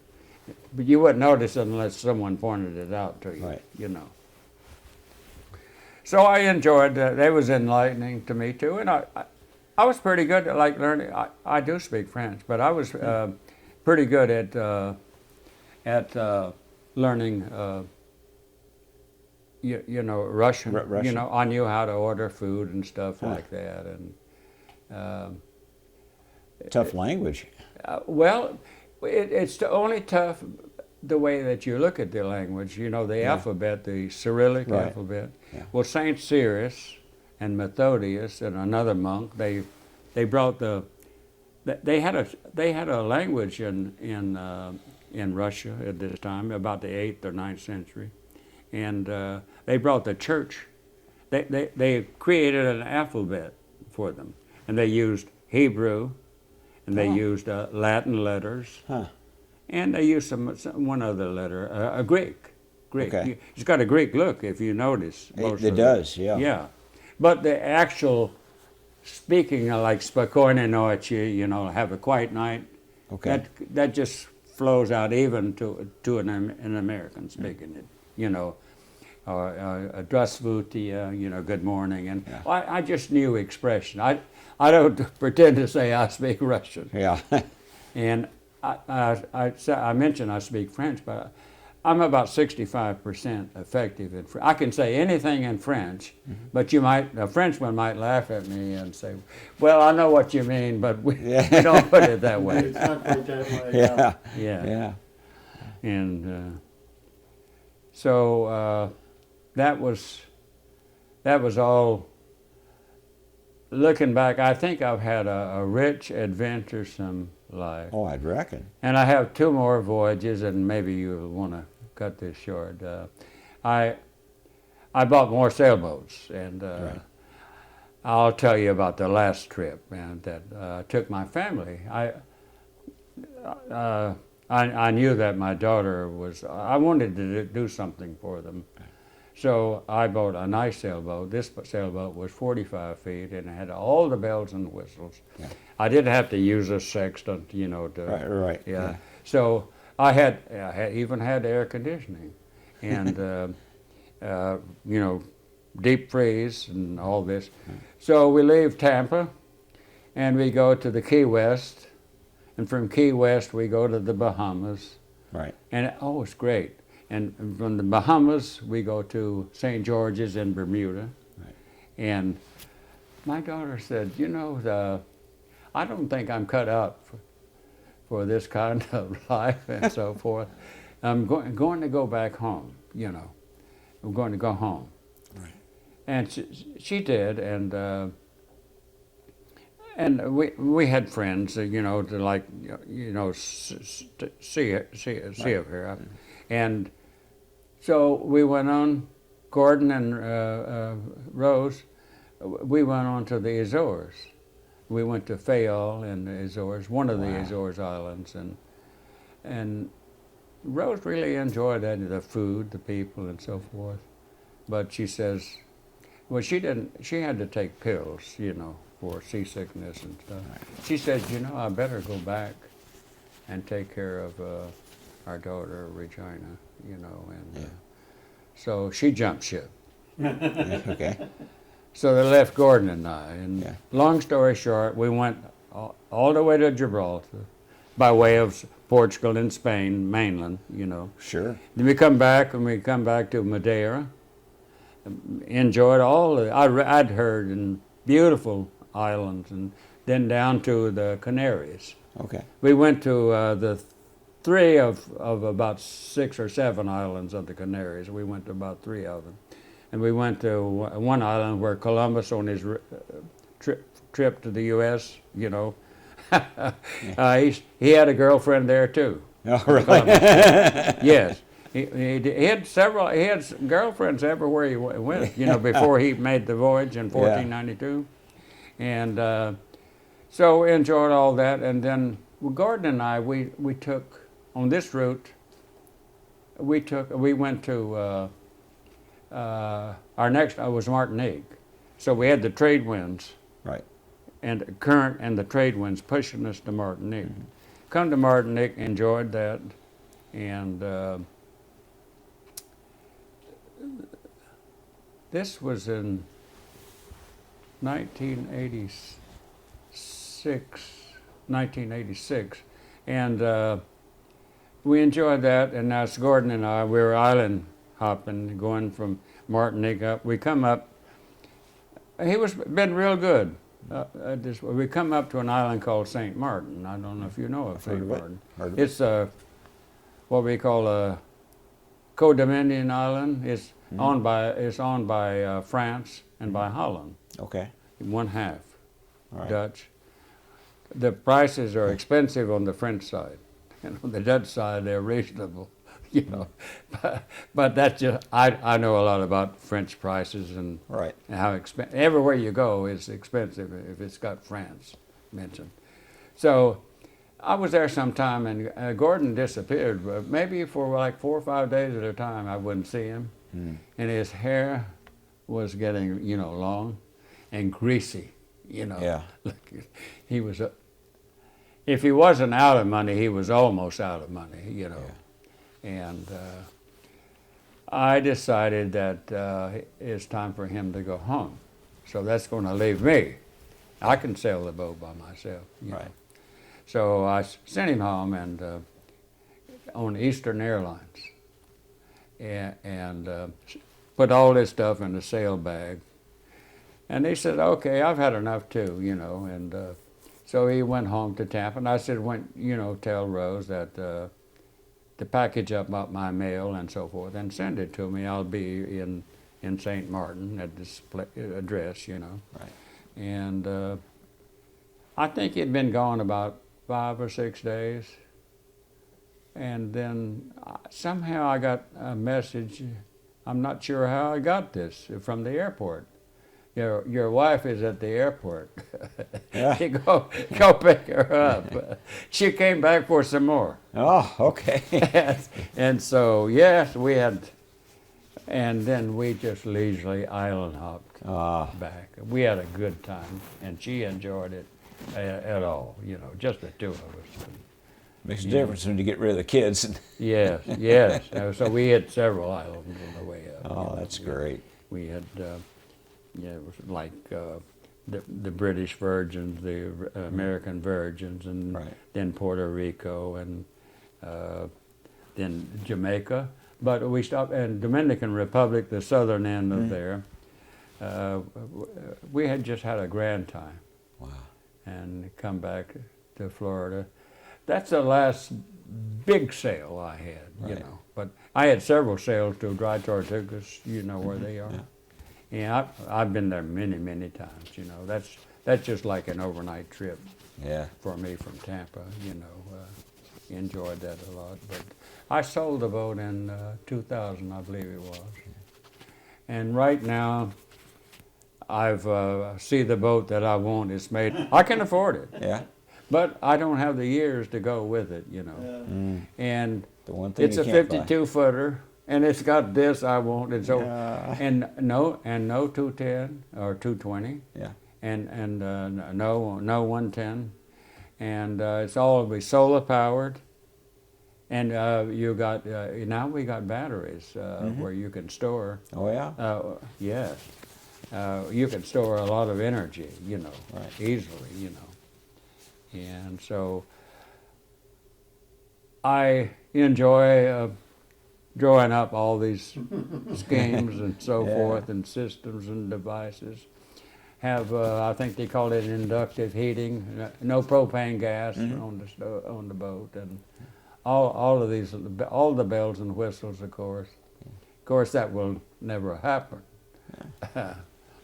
So I spend a lot of time watching YouTube and dialing up the stations and programs that I want, and listening to the people that I want to be lectured by.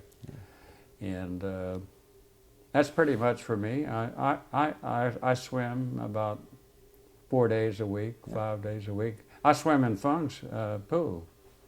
My pool is I'm not raising. I have koi, Okay, sure. the koi Yeah, fish, and I enjoy feeding them and Yeah. that. And I drive about 11 miles to swim in Fung's. She got a nice pool with exotic flowers surrounding the pool, and Yeah. she'll bring out a cup. She'd bring out anything that I wanted, but Right. she usually is iced tea or something, on the deck, and I drink a little tea and swim, Yeah. and I think that's what's keeping my health going, is swimming. So it's a quiet life that I have, and I'll be going to Hawaii on December 7th for December 7th Okay. ceremony, Okay. if I'm still going, And so I'm happy with it, and I'm not afraid about the end of life or anything. I'm not. But I am disappointed way our country is going. Are we still being? Yeah, yeah, we're still on. Oh. Anyway, I would like to say this while we are on film. I think America needs to keep a strong deterrence, and we don't appease any country. Right. And I'm a little bit alarmed by some of the younger people, the kind of education they're getting. They don't know a lot of simple things that even we knew back then as kids. And I would have liked, when I go, I would like for America to be a better country than the one I grew up in, better ways of doing things. But we've had so many wars, and the Greeks say that wars are the father of all of us, There's not any long period of time that there hasn't been a war. That's true. And we're not all that far removed from primordial times, and we could revert back to just being cavemen again. A good example of that would be during Hurricane Katrina, what happened in the New Orleans Superdome, Oh, yeah. the behavior of people Sure. and so forth. Yeah. This has nothing to do with education or anything like that. It could be two sophisticated people. It could be a doctor and a lawyer fighting over a limb, reaching over on their lot or something, or fruit, and things start deteriorating back to like primitive man. Well, I think of that story you told me about the blind woman on Okinawa. Yes. And how you raised the best part of humanity where some of the others were going to shoot her. Yeah, I see And- what you mean. Well put. Thank you for that. You've, Yeah. you've added that certain extra touch to humanity Yeah. that we need. Yeah. And I appreciate that Yeah. in what I've heard. What an adventure you've had. Pardon me? What an adventure you had. Some people have a life. You've had an adventure. Well, my mother had a sign. Let's see, there were 3 of us sleeping, and one long room was very rectangular. Yeah. And she had a sign. This sign was for all of us. It says, a rolling stone gathers no moss. Well, I was not the good example of that. I always think about that. But I'm very content with the life I've had, and now the young people coming along, we got some smart people coming online. You know, Well, we do. yeah, And some good very people. smart, and there's hope. You know, There is. I see there it. is hope. But I just wish the education. I'm speaking of some of the prestigious universities that are putting out a lot of people with degrees and so forth. They don't even know anything about geography or locations or what are you talking about? Right. You know. Well, you always give our veterans a chance to say a few words for posterity. You've said a lot already, but is there any personal philosophy that's kind of carried you through in life? Well, I've come to this at some time in the last maybe 20 years or so, is to be positive about your thinking, you know, and don't hate anyone. You know, hating people will take you down. Yes, it will. Yes, it will. And be tolerant to a point, you know, of things, you know, and I guess the rule of just being a good citizen. I would like to see the word American citizenship be elevated a little bit. It used to mean more, you know. Well stated. And I'm embarrassed sometimes for our European friends, for our foreign policy conduct, but I don't want to get into that aspect of things. Yeah. But I would like a better life for the people coming online, you know. Well, Corporal McCallum, I want to thank you for your service to our. Thank you for this Yeah. interview. Thank you for the life you've lived. Yes, and thank you for yours. I knew when we were talking about Delco batteries. Oh, that,